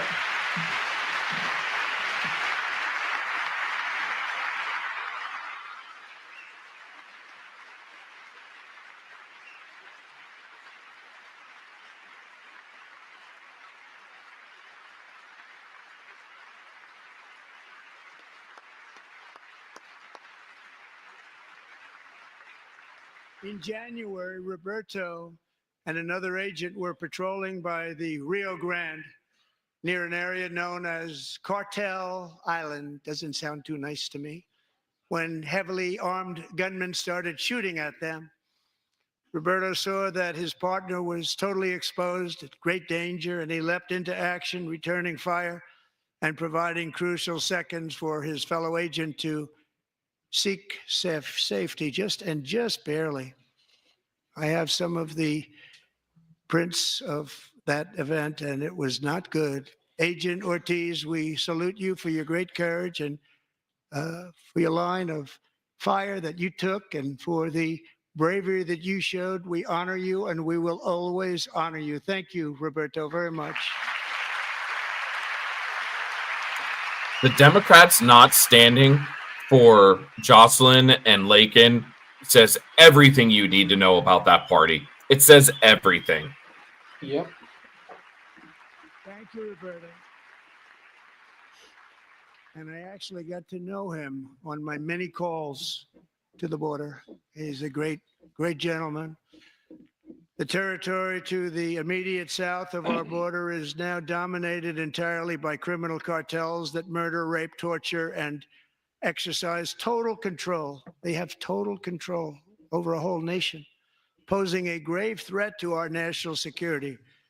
The cartels are waging war on America, and it's time for America to wage war on the cartels, which we are doing. Amen. Yep. Wage the war.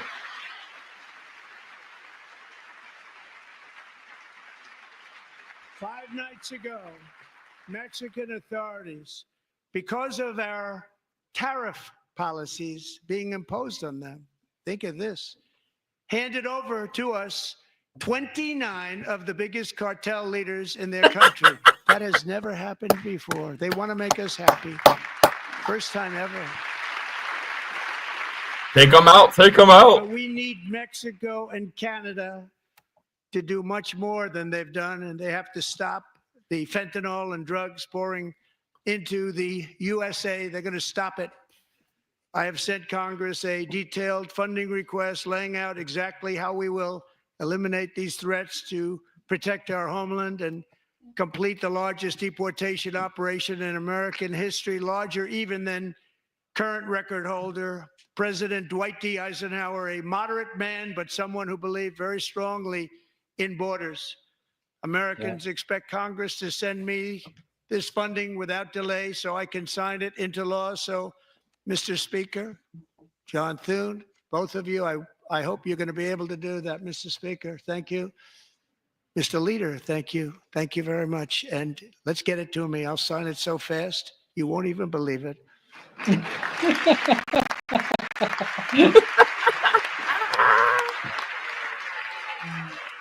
I think the reason why some people that just hate Trump, they just don't understand his like comedic,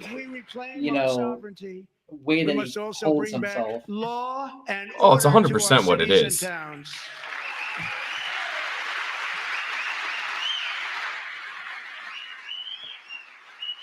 Well, that, and like you said, they're just the opposition.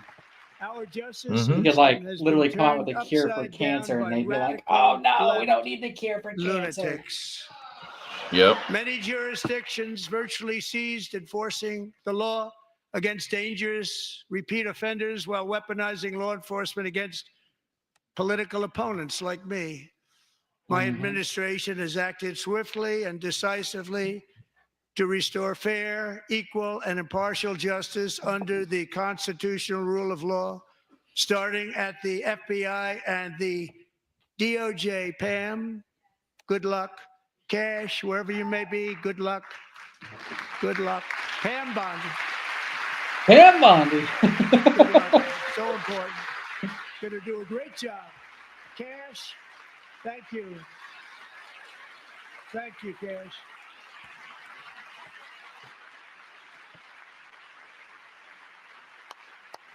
Old Cash Patel. The man. Already started very strong. They're going to do a fantastic job. You're going to be very proud of them. We're also once again giving our police officers the support, protection, and respect they so dearly deserve. They have to get it. They have such a hard, dangerous job, but we're going to make it less dangerous. Facts. The problem is the bad guys don't respect the law, but they're starting to respect it, and they soon will respect it.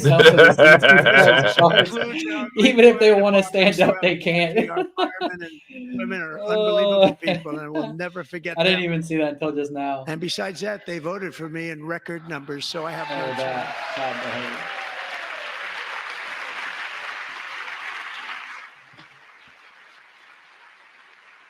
Oh man, this is good. 1 year ago this month, 31-year-old New York police officer Jonathan Diller, unbelievably wonderful person and a great officer, was gunned down at a traffic stop on Long Island. I went to his funeral. The vicious criminal charged with his murder had 21 prior arrests, and they were rough arrests, too. He was a real bad one. The thug in the seat next to him had 14 prior arrests and went by the name of Killer. He was Killer. He killed other people, they say, a lot of them. I attended Officer Diller's service, and when I met his wife and one-year-old son, Ryan, it was very inspirational, actually. His widow's name is Stephanie, and she is here tonight. Stephanie, thank you very much, Stephanie. Thank you very much.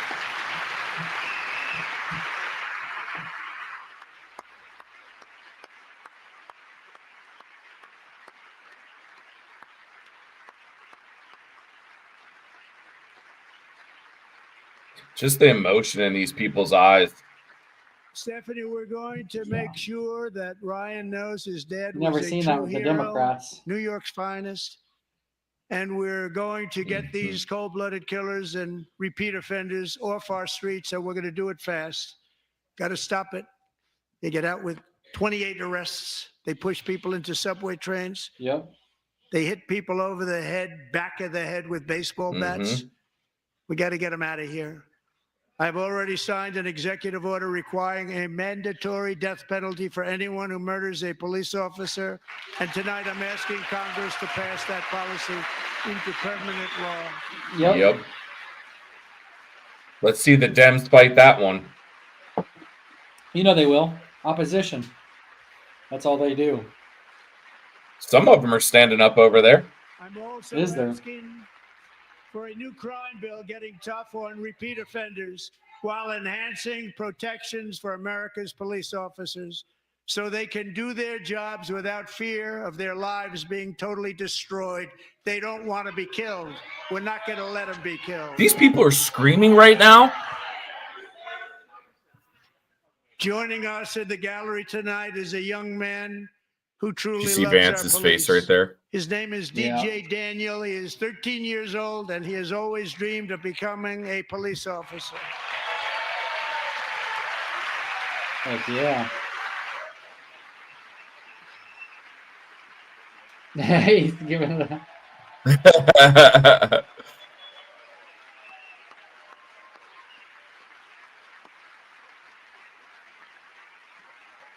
Oh, look at his shirt. He's got the Texas shirt on, brother, with the belt on. Oh, he got the belt buckle. He got the cowboy hat. Oh, let's go. That's a true. I bet you the Texan Dems right there. still aren't standing. No, of course not, dude. But in 2018, They're gonna say, "Oh, yeah, it's a DJ white was supremacist diagnosed with 13-year-old." brain cancer. The doctors gave him 5 months at most to live. That was more than 6 years ago. Oh, wow. Damn. Wow.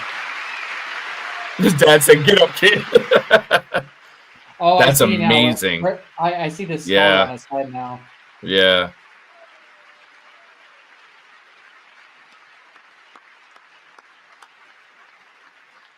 The video's so Since glitchy, I that time, couldn't tell DJ and his until dad it have focused been for a on a second. quest to make his dream come true, and DJ has been sworn in as an honorary law enforcement officer. Actually, a number of times. The police love him. The police departments love him. And tonight, DJ, we're going to do you the biggest honor of them all. I am asking our new Secret Service Director, Sean Curran, to officially make you an agent of the United States Secret Service. Oh, that's amazing. Look at his face. He's like, "What do you mean?" He said, "What?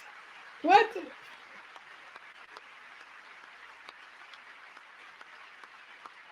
Oh, like you gave him a badge. That's go. awesome. You know, That is so fantastic. You know, Devs are like, "This is so ridiculous. He can't be a Secret Service." Oh, man. Dang. Wow.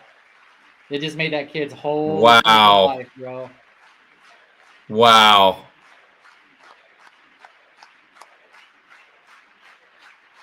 That's so awesome. Thank you, DJ. DJ's doctors No believe his Democrats cancer stand up for likely that came shit. from a chemical he was exposed to when he was younger. Since 1975, rates of child cancer have increased by more than 40%. Reversing this trend is one of the top priorities for our new presidential commission to make America healthy again, chaired by This was all our the new bullshit Secretary or of Health food that and we Human fucking eat. Services, Mhm. Robert F. Kennedy Jr. Yeah.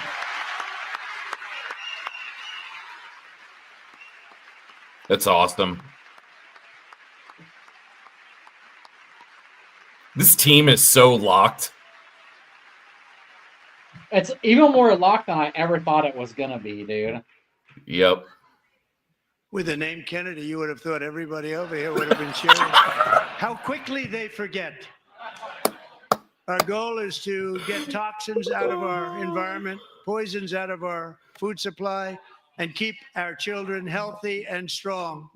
As an example, not long ago, and you can't even believe these numbers, 1 in 10,000 children had autism, 1 in 10,000. And now it's 1 in 36. Wow. There's something wrong. Holy 1 in 36. shit. Think of that. So we're going to find out what it is, and there's nobody better than Bobby and all of the people that are working with you. You have the best to figure out what is going on. Okay, Bobby, good luck. It's a very important job. Thank you.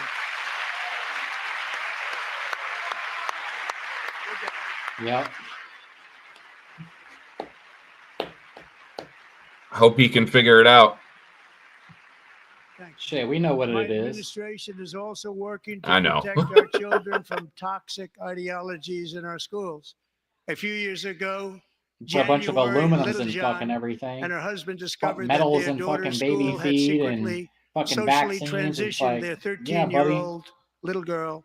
Teachers and administrators conspired to deceive January and her husband while encouraging her daughter to use a new name Wow. and pronouns. They, them pronoun, actually, all without telling January, who is here tonight and is now a courageous advocate against this form of child abuse. January, thank you. Wow. Thank you very much.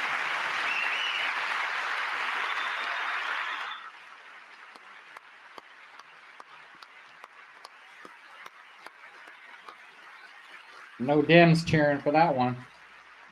Thank you. Nope. A bunch of they Like themers. this are why, shortly after taking office, I signed an executive order banning public schools from indoctrinating our children with transgender ideology. Yeah, and then the Democrats couldn't even vote to fucking keep men out of women's sports, bro. They're fucking disgusting. I also signed Disgusting. an order to cut off all taxpayer funding to any institution that engages in the sexual mutilation of our youth. Like, that should be a no-brainer, right? Like, But dude, Democrats are sick, bro. They want Americans to die. Like that's just there's no I don't see any other way around it. And criminalizing sex No. changes on children and forever ending the lie that any child is And like trapped their whole squad in the of wrong body. voters are so This far is a big lie. brainwashed.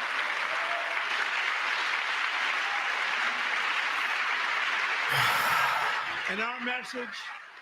I mean, we've talked about this a million times. Like, is that you are perfect we'll call out exactly Republicans. the way Democrats will God never call out made another you. Democrat, dude. yep.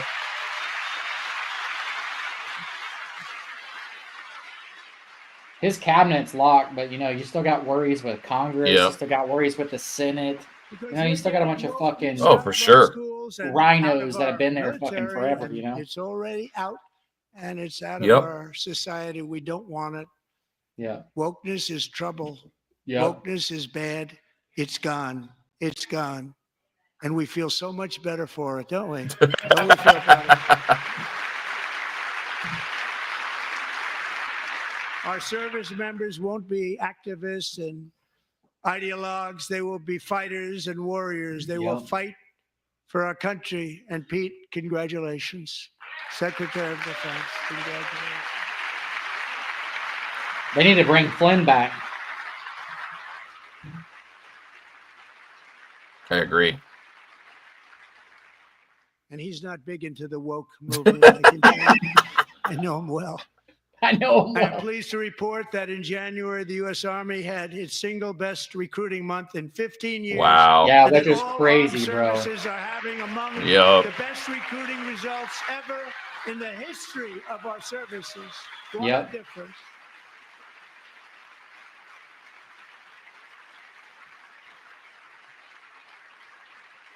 And you know, it was just a True, few months Caleb. ago where the results were exactly the opposite. We couldn't recruit anywhere. We couldn't recruit.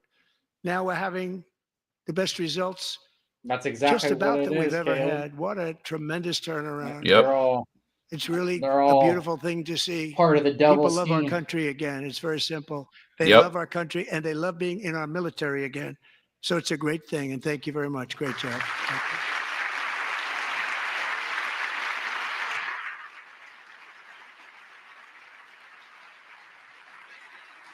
We're joined tonight by a young man, Jason Hartley, who knows the weight of that call of duty. Jason's father, grandfather, and great-grandfather all wore the uniform. Jason tragically lost his dad, who was also a Los Angeles County Sheriff's deputy when he was just a boy, and now he wants to carry on the family legacy of service. Jason is a senior in high school, a six-letter varsity athlete, a really good athlete, they say, a brilliant student with a 4.46, that's good, GPA. That's good. That's And his good. greatest dream is to attend the U.S. Military Academy at West Point. That's awesome.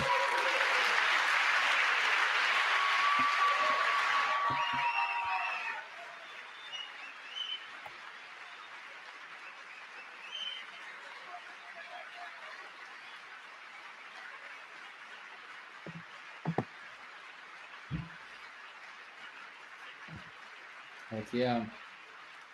And Jason, that's a very big deal getting in. That's a hard one to get into. But I'm pleased to inform you that your application has been accepted. You will soon be joining the Coral Cadets. Let's go.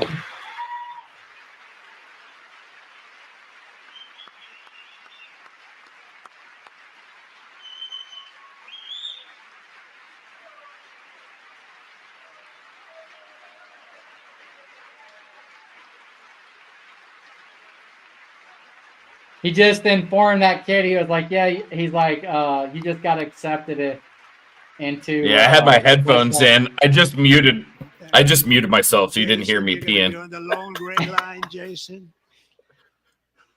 As Commander-in-Chief, my focus is on building the most powerful military of the future. As a first step, I'm asking Congress to fund a state-of-the-art Golden Dome missile defense shield to protect our homeland. Yeah. All made in the USA. About time. My friend Sam's watching. Shout out, Sam. What up, Another Sam? like-minded individual.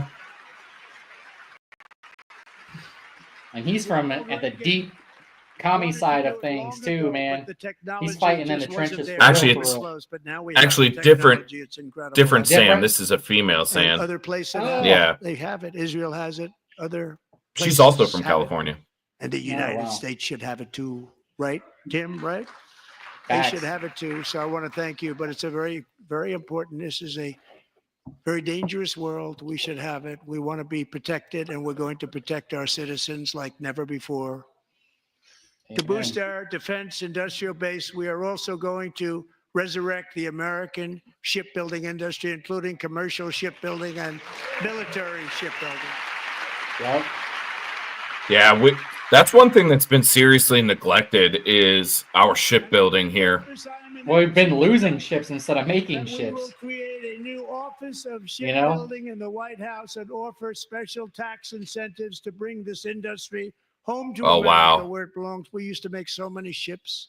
We don't make them anymore very much, but we're going to make them very fast, very soon. It will have a huge impact. To further enhance our national security, my administration will be reclaiming the Panama Canal, and we've already started doing it. Yep.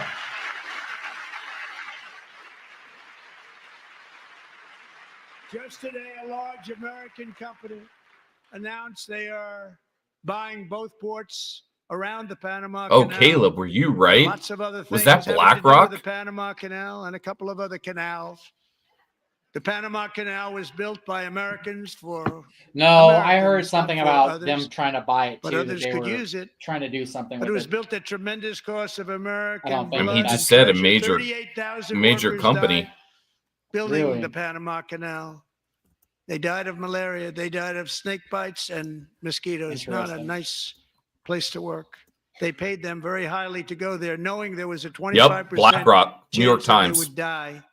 Oh wow. The most expensive project also Interesting. that was ever I built don't know if in our that's a good country's idea. history if you're bringing it Yeah. up to modern day costs. Yeah, I don't. It was given away by the Carter administration for $1, but that agreement has been violated very severely. We didn't give it to China. We gave it to Panama, and we're taking it back. Yeah, I don't know if I'm. I don't think I'm on board with the whole BlackRock thing. Yeah, I don't think I am either. Granted, That now, and granted, it is American they company, brought the so he ports. can't control it. Rubio in charge. Yeah. Good luck, Marco. Now, Oh, little Marco. we know who to blame if anything goes wrong. Marco's been amazing, and he's going to do a great job. Think of it. He got 100 votes. You know, he was approved with actually 99, but the 100th was this gentleman, and I feel very certain. So let's assume he got 100 votes. And I'm either very, very happy about that or I'm very concerned about it. But he's already proven. I mean, he's a good gentleman. He's respected by everybody. Sometimes he's too honest. He's going to do a fantastic job. Thank you. That's hilarious. He's doing a great job. Great job. I agree. I agree, Sarge. Shenanigans. I do too. I agree with that. We strongly support your right to determine your own future. And if you choose, we welcome you into the United States of America. We need Greenland for national security and even international security. And we're working with everybody involved to try and get it. But we need it really for international world security. And I think we're going to get it. One way or the other, we're going to get it. That's some people. We will keep you safe. We will make you see him look at the dims? We will take Greenland. That's going to be. We're going to get it. Never thought possible. That is going to be like major headline on CNN and MSDNC tomorrow. Piece of land and very, very important for military security. America is once again standing strong against the forces of radical Islamic terrorism. 3.5 years ago, ISIS terrorists killed 13 American service members and countless others in the Abbey Gate bombing during the disastrous and incompetent withdrawal from Afghanistan. Not that they were withdrawing. It was That's the something I way want to they dig into. withdrew. Perhaps the most embarrassing moment in the history of our country. Tonight, I am pleased to announce that we have just apprehended the top terrorist responsible for that atrocity. And he is right now on his way here to face the swift sword of American justice. Hell yeah.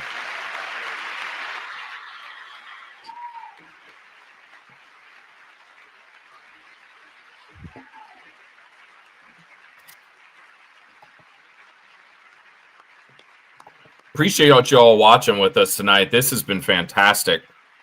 Yeah. And I want to thank especially the government of Pakistan for helping arrest this monster. Damn. This was a very momentous day for those 13 families who I actually got to know very well, most of them. Whose children were murdered, and the many people that were so badly, over 42 people, so badly injured on that fateful day in Afghanistan. What a horrible day. Such incompetence was shown. That when Putin saw what happened, I guess he said, wow, maybe this is my chance. That's how bad it was. Should have never happened. Grossly incompetent people. Yep. I spoke to many of the parents and loved ones, and they're all in our hearts tonight. Just spoke to them on the phone. We had a big call. Every one of them called, and everybody was on the line, and they did nothing but cry with happiness. They were very happy, as happy as you can be under those circumstances. Their child, brother, sister, son, daughter was killed for no reason whatsoever. In the Middle East, we're bringing back our hostages from Gaza. In my first term, we achieved one of the most groundbreaking peace agreements in generations, the Abraham Accords. Yep.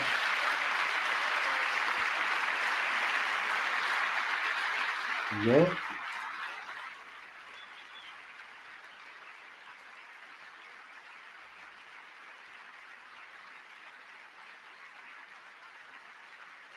And now we're going to build on that foundation to create a more peaceful and prosperous future for the entire region. A lot of things are happening in the Middle East. People have been talking about that so much lately with everything going on with Ukraine and Russia. But a lot of things are happening in the Middle East. Mrs. Aegis, welcome. Actually. I'm also working tirelessly to end the savage conflict in Ukraine. Millions of Ukrainians and Russians have been needlessly killed or wounded in this horrific and brutal conflict with no end in sight. The United States has sent hundreds of billions of dollars to support Ukraine's defense with no security, with no anything.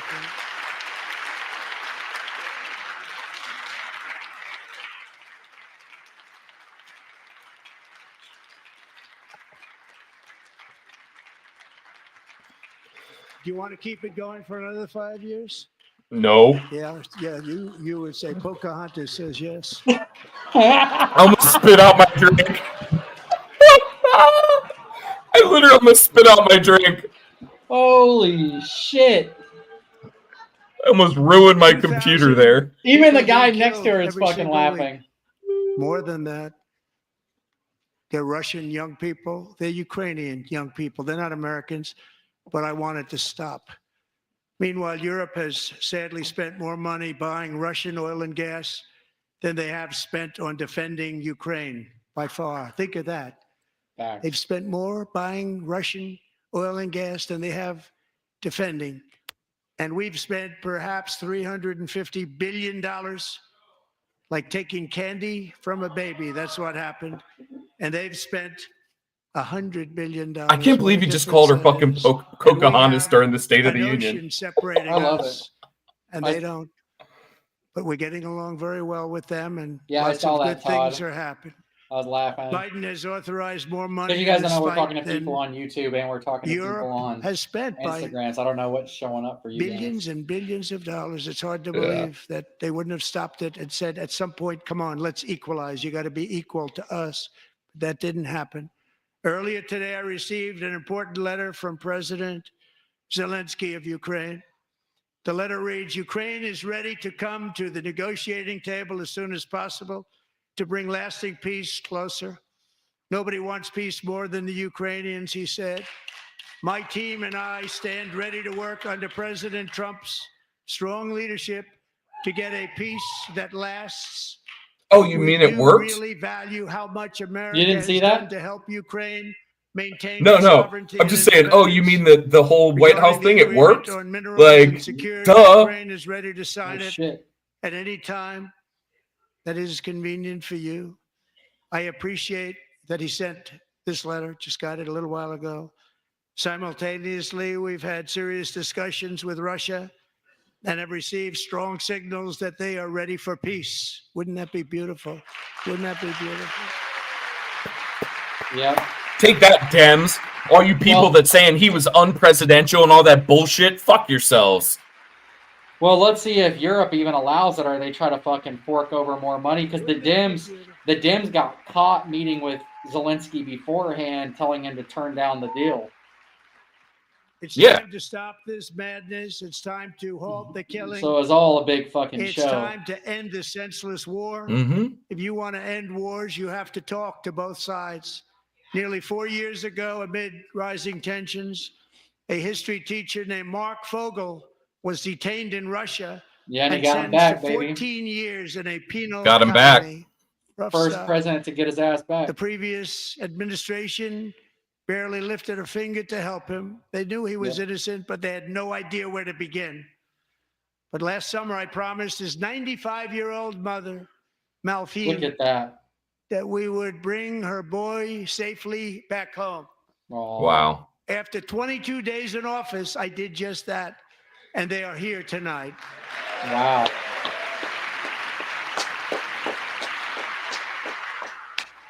You gotta cheer for that.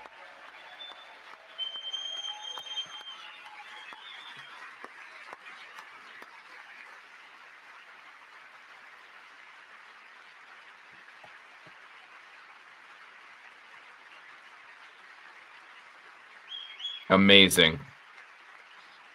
Todd said, take Panama Canal and the mineral rights at a straight percentage. Exactly. Agreed, Todd. Exactly.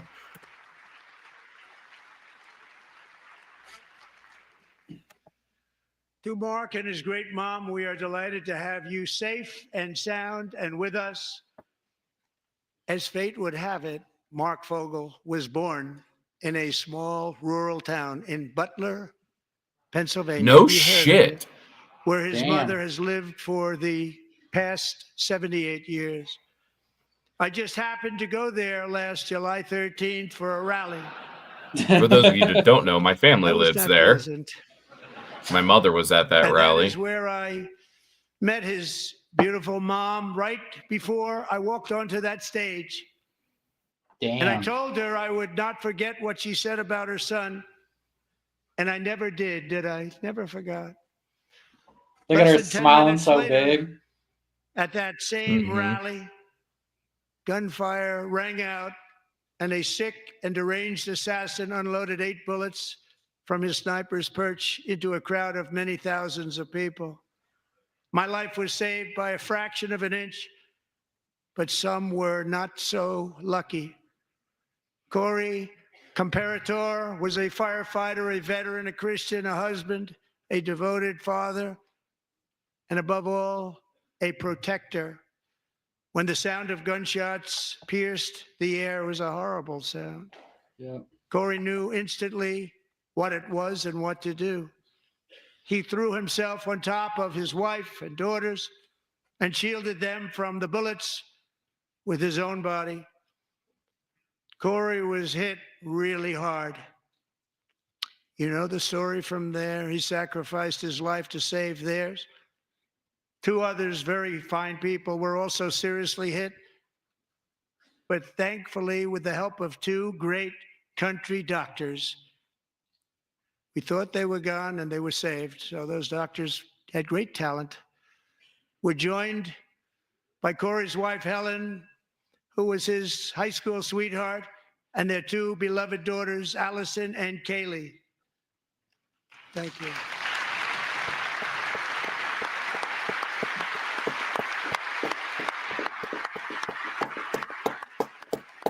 Yeah, no cheers from Dems on that one. Nope. Because they orchestrated it all. Yeah, they did. All of it. Every last bit of it.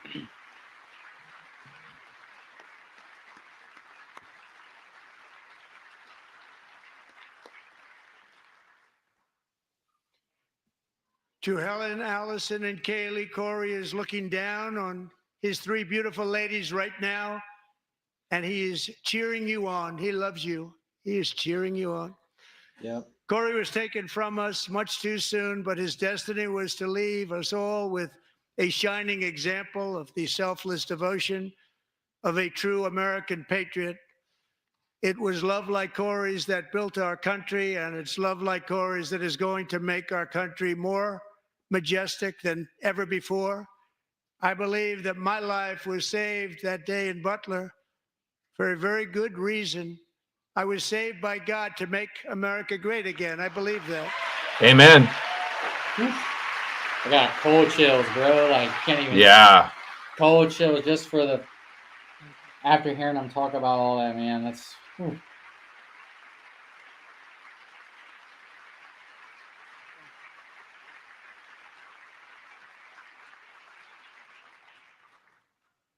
Thank you very much. From the patriots of Lexington and Concord to the heroes of Gettysburg and hey, that's where I'm from. The warriors who crossed the Delaware to the trailblazers who climbed the Rockies, and from the legends who soared at Kitty Hawk to the astronauts who touched the moon.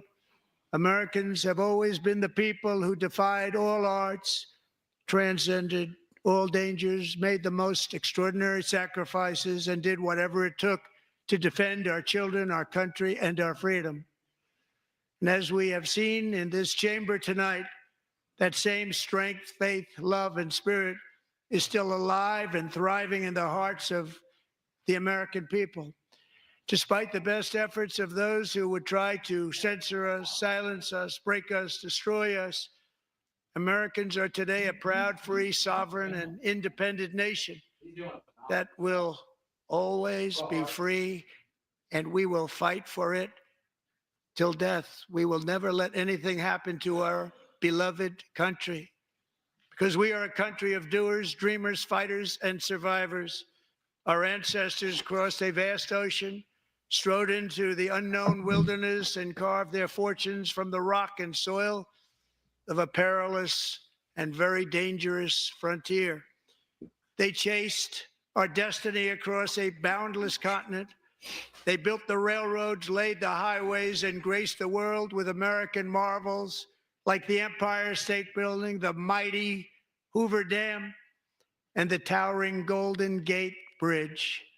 They lit the world with electricity, broke free of the force of gravity, fired up the engines of American industry, vanquished the communists, fascists, and Marxists all over the world, and gave us countless modern wonders sculptured out of iron, glass, and steel.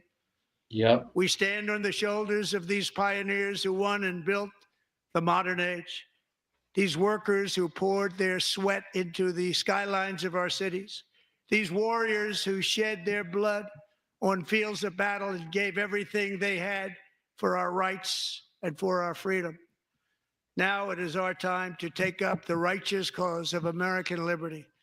And it is our turn to take America's destiny into our own hands and begin the most thrilling days in the history of our country. Yep. This will be our greatest era. With God's help, over the next 4 years, we are going to lead this nation even higher, and we are going to forge the freest, most advanced, most dynamic, and most dominant civilization ever to exist on the face of this earth. We are going to create the highest quality of life, build the safest and wealthiest and healthiest and most vital communities anywhere in the world. Yep. We are going to conquer the vast frontiers of science, and we're going to lead humanity into space and plant the American flag on the planet Mars and even far beyond. Woo! Wow.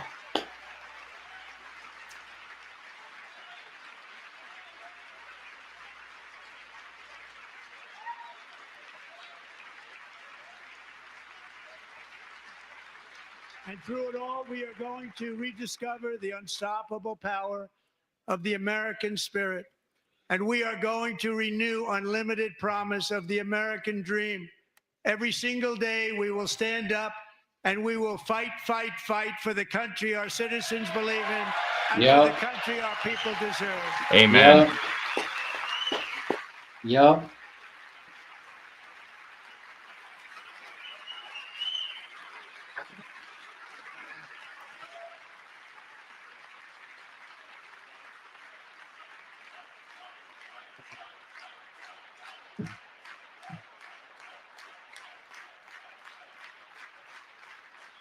My fellow Americans, get ready for an incredible future, because the golden age of America has only just begun. It will be like nothing that has ever been seen before. Thank you. God bless you. And God bless America. Woo! Wow. Well, there you have it. The State of the Look at his Union wife. She's like about to cry. address, the joint session No, of that was Congress, powerful. the president returning to the presidency. That is probably one of the most powerful things I have ever seen, Don. Yeah. That's got to be the most powerful address since probably Reagan. That was insane. Yep. I gotta switch us, Don. We weren't in our normal positions. It was freaking me out there. Oh man, that has to be one of the best speeches, especially one of the best endings I've ever heard. Well, I mean, how powerful is that, right? You know, at the end, he's talking about all the people before us, you know, with making the modern aged America the way that it is now. You know, between the construction workers and, you know, scientists and everything else that we've done, and, you know, going to the moon and yada, yada, yada. And like, we are just going to expand on that for the first time that we really have. I mean, if you guys think about this, what have we done with space really since nothing? Like, I mean, I think that people are very confused. Like, whether you believe we went to the moon or not doesn't make a difference to me. The fact is, the last time that we supposedly went to the moon, we didn't even have colored TV. So just put that into perspective. We haven't done shit. Caleb said, I saw someone on IG say he was not there to make friends this time. Absolutely. He was there to pound the agenda into the Dems and into the non-believers right now. Yeah. And well, here's the best thing about it. He doesn't have to appease Democrats. You guys don't understand. So here's the thing. He can do whatever it is that he wants to do. Yes, he has a very, very slim majority in the Senate, which arguably, yes, a lot of things that we want to get passed through the Senate probably it's going to be hard. If he gets 50% of it passed, like that would be great, phenomenal. But like at the end of the day, he's got a very slim majority. In case you guys don't know, it takes 60 votes in the Senate in order for something to pass. And we only have, what is it, 53? Yeah, 53 Republicans. It's for any of the super majority items. Yeah. And yeah, I mean, it's a tough road ahead, to be honest, but I'll give you my take and then you can give your take and then we'll take it home. But here's what I liked about it. I liked the fact that all the things that I didn't like Trump before about, I loved about him tonight. Mm-hmm. From the little slights to the Dems, to the Pocahontas comment, to the we didn't need to pass legislation, we just needed a new president, to Mike Johnson throwing out Al Green. I thought it showed it showed a powerful cohesiveness from the Republican Party. I think it showed a powerful position from Donald Trump that he said what he said and he's going to do what he said he was going to do. And I think that at the end of the day, anybody that doesn't believe that Donald Trump is going to have the best 4 years that we've seen in the history of our country coming up is kidding themselves. Because what I saw tonight was a dedication from an entire movement. Kudos to Donald Trump. I thought that's one of the best speeches I've ever seen. Don, your take? Yeah, I mean, I totally agree with you. Definitely I can't even remember a speech that good from any president in my lifetime, to be honest with you. So I will say this. Here's a couple takes. So as I was saying before, he's got a 59% approval rating. That's the highest of any president after 2 months of being in office. Usually you see a dramatic drop, right? Like usually they're lucky if they're even hitting 50%. The economy is very rough. The economy is going to stay rough for a little while. You guys got to understand this. It's 4 years that we have destroyed our economics in the country. It is literally impossible to solve everything in 30 days.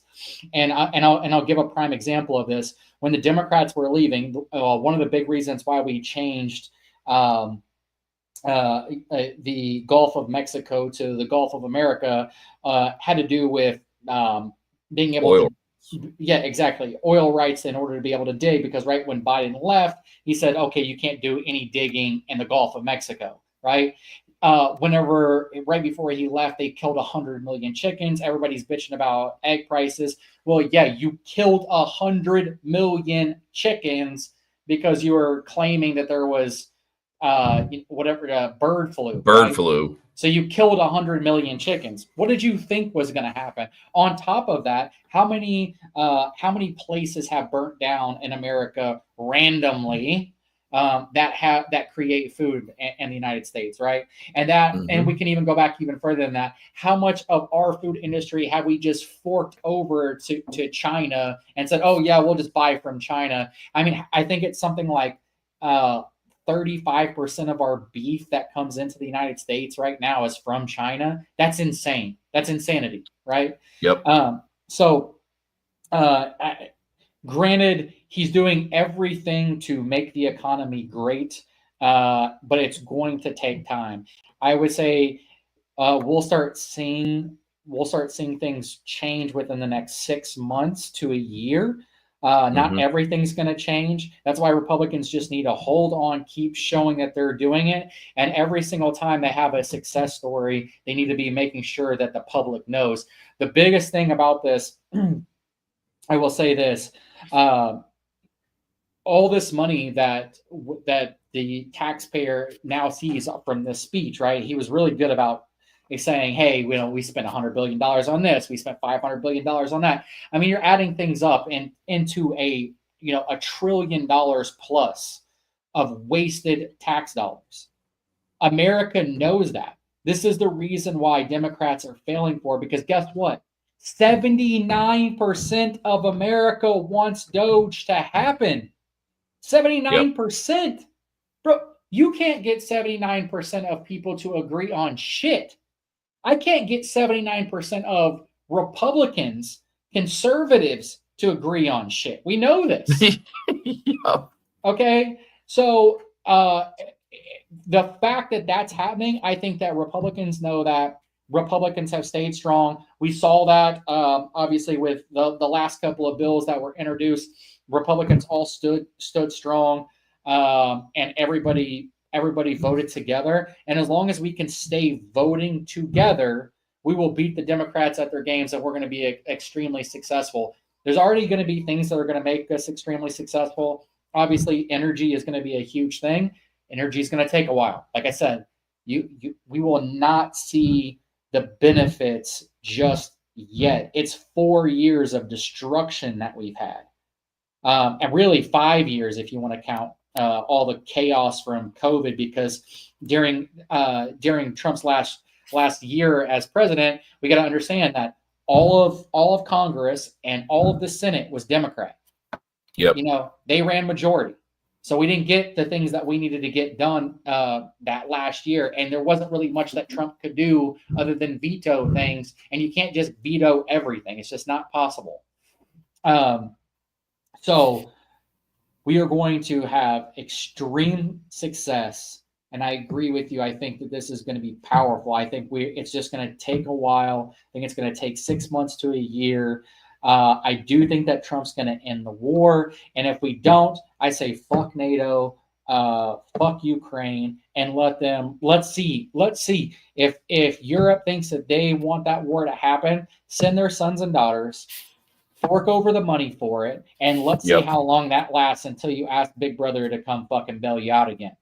And then I say we don't fucking bail them out until. And if we do have to bail them out, we better get everything back for it. We better get all the rights to fucking every single thing that's of value in your fucking country. And we better never have another tariff against us, period. I really like the fact that he said, hey, this is reciprocal. If you were going to have if a country is going to tax us 25% on tariffs, we're going to tax you 25% on tariffs. That's exactly what we should have been doing forever. You know what? Because if a country's smart, then they won't put any tariffs against us. And and if you want, you can have Trudeau or whatever the fuck can say whatever he wants to. But guess what? You remove. This is what Donald Trump wants. If you're smart and you're a political leader, which you're probably never listening to our show in the first place. But if you're smart, you're too big with big world globalists. But if you're smart, you would just listen to what he says at face value and take it as face value and say, okay, he's saying reciprocal. Maybe we shouldn't do any tariffs at all. And in fact, I would highly suggest all of the EU, if you want to keep America into NATO, get rid of all your tariffs, all of them against America. Yep. Because you don't got a bigger dick than us. You just don't. So I mean, probably than Don and I, but I mean, here's the thing. The UK military is 70,000 fucking soldiers. 70,000. What the fuck are you going to do with 70,000 soldiers? Brother, that's like state National Guard. You know what I'm saying? Like, literally, our National Guards are bigger than that. And the vast majority of states. Yep. So, like, what are you talking about? What are you going to do? Send your 70,000 soldiers, and then you're not going to have any military at all. And then what are you going to do? Be like, fucking Zelensky and start picking up kids that are on bicycles that are 15 years old or however the fuck old they are? Because that's what they're going to have to do. Mm-hmm. Ukraine's going to have to start sending 14 and 15-year-olds, and I guarantee you they probably are, and you're never going to know about it. Yeah. So that's what dictators do. Everybody said, oh, well, they have martial law. Yeah. Imagine right now, people, if Donald Trump said, hey, we're at war right now with Russia, or we're at war with China, or whatever it is, and I'm declaring martial law, Democrats would have a fucking fit, an absolute for sure fucking shit meltdown. So don't allow that man to get away with it, because it would not happen here in America if it was a conservative who was the president at that point in time. That man's a fucking dictator. Agreed, man. So is Putin, and I'm not like. I think Putin's a fucking bad character too. They're all bad characters, but that's exactly my point. And we shouldn't be funding two dictatorships' wars for what? Yep. So we can play the military-industrial complex, and some rich politicians that are overseas and the fucking EU can get rich. Fuck off. Agreed, man. But Donald Trump, amazing speech. I know I was long-winded, but I just had a bunch of points that I really wanted to get out. Oh no, you're fine. There was. I thought I'm just going to say this. I think this is what Donald Trump did so nice tonight. He was strong. He's got the majority of all of people in the United States, without a doubt, and still has them. Yep. No, and Doge has a crazy fucking pat on the back from everybody in the United States. Donald Trump can say whatever the fuck he wants to now, right? Yep, Because that's what people voted for. They voted for Donald Trump to do exactly what he's doing and say exactly what he is saying. When Democrats wake up from their wokeness, maybe they'll realize that. So but I want to say this. I think that that is so impactful, because Donald Trump can say things and be so like a me or John up there speaking to the public, where I can talk to you like a friend, and I can fucking sun you if I need to sun you, or I can bring you up when I need to bring you up. And that's relatable. And that's huge. That's huge. Mm-hmm. Because we don't have any presidents in America that are relatable.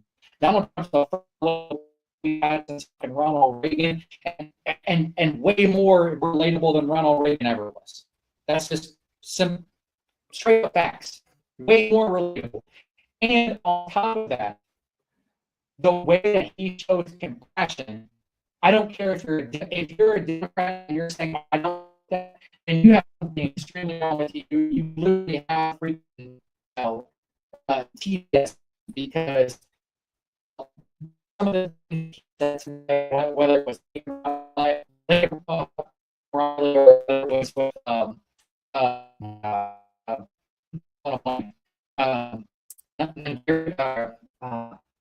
the other chick's name, Texas. You know, Gary, or how do you say his name? What does it? I'm a little my Wi-Fi is a little jacked right now. Oh, okay. No matter what, all types of just passionate speeches, even with the kid, hey, we're going to make you a Secret Service agent. There's just so much compassion. You saw people have tears. You could see that people were relatable, and the Democrats look like buffoons with stupid signs. They can't cheer for people. They can't feel sorry for people that's died because of rules that they've put in and implemented through law. This is why Donald Trump won the election, and Democrats will never win another election ever again if they don't fucking figure that out. Yeah, if they don't fix their shit and fix it real quick, they look like you said, they look like buffoons tonight. And the problem is, let me tell you this. So the biggest problem with Democrats are, right? So you've decided that you wanted all these subcultured ideas to be a part of your party. But when those subcultures start clashing with each other, then you have all these issues with inside your own party, right? And you can't make all of them happy.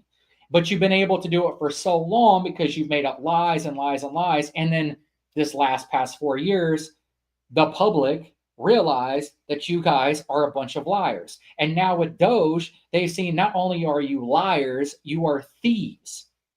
Mm-hmm. So, and not only do they see you as liars and thieves, now you're seen as people who want to send American sons and daughters to World War III. Yep. And on top of that, you still are over here protesting for men to be in women's sports. Like, these are like, you are taking the most unpopular ideas in America and making that your forefront because you have no other choice because your whole goal is opposition. That's it. I've said it over and over. It's only opposition. That's all they care about. So, if people can say, you can disagree with me, but guess what? When you have majority, when you have 79% approval rate for Doge, you have 59% approval for a president, which is insanity. Mm-hmm. To have that high of approval rate. I know it doesn't sound like crazy pro rating, but go check all the other presidents. Yeah. Like most presidents by now are like in the 40s, Yep. So it says a lot. It says and it's something I saw it too. It's 99.7% of all conservatives are 100% on board with Trump. Meaning, guess what? There is no Republican Party. The party is now underneath libertarian conservative ideologies that Trump has been implementing and put in. Mm-hmm. It's a pro-freedom, anti-war, pro-economics, pro-American agenda. Yep. That it is, man. That it is, my guy. So, and it's a great time to be alive. Yep. Man, I just want to say thank you to all you fucking freedom fighters out there that watched us tonight. Don and I put this together at the last minute, and we've talked about doing it before. And today we actually got around to doing a live stream during something. But I just want to say, I know our subscribers and followers and friends, you guys are all freedom fighting fucking patriots, and we need more people like you in this country, and we need more people like Don in this country. And I'm blessed to call you a friend, and I'm blessed to call you a business partner. And I think we're about to enter an era of just absolute fucking greatness. So couldn't agree more, man. Brother. Couldn't agree Thank more. You guys for tuning in. If you have not done it yet, like, comment, subscribe. And if you want to get notified every single time we do cool shit just like this, ring that notification bell. Until next time, that guy right there, that's Don. I'm John. We're both the Liberty Goons. And we are out. Thanks, guys. Thank you.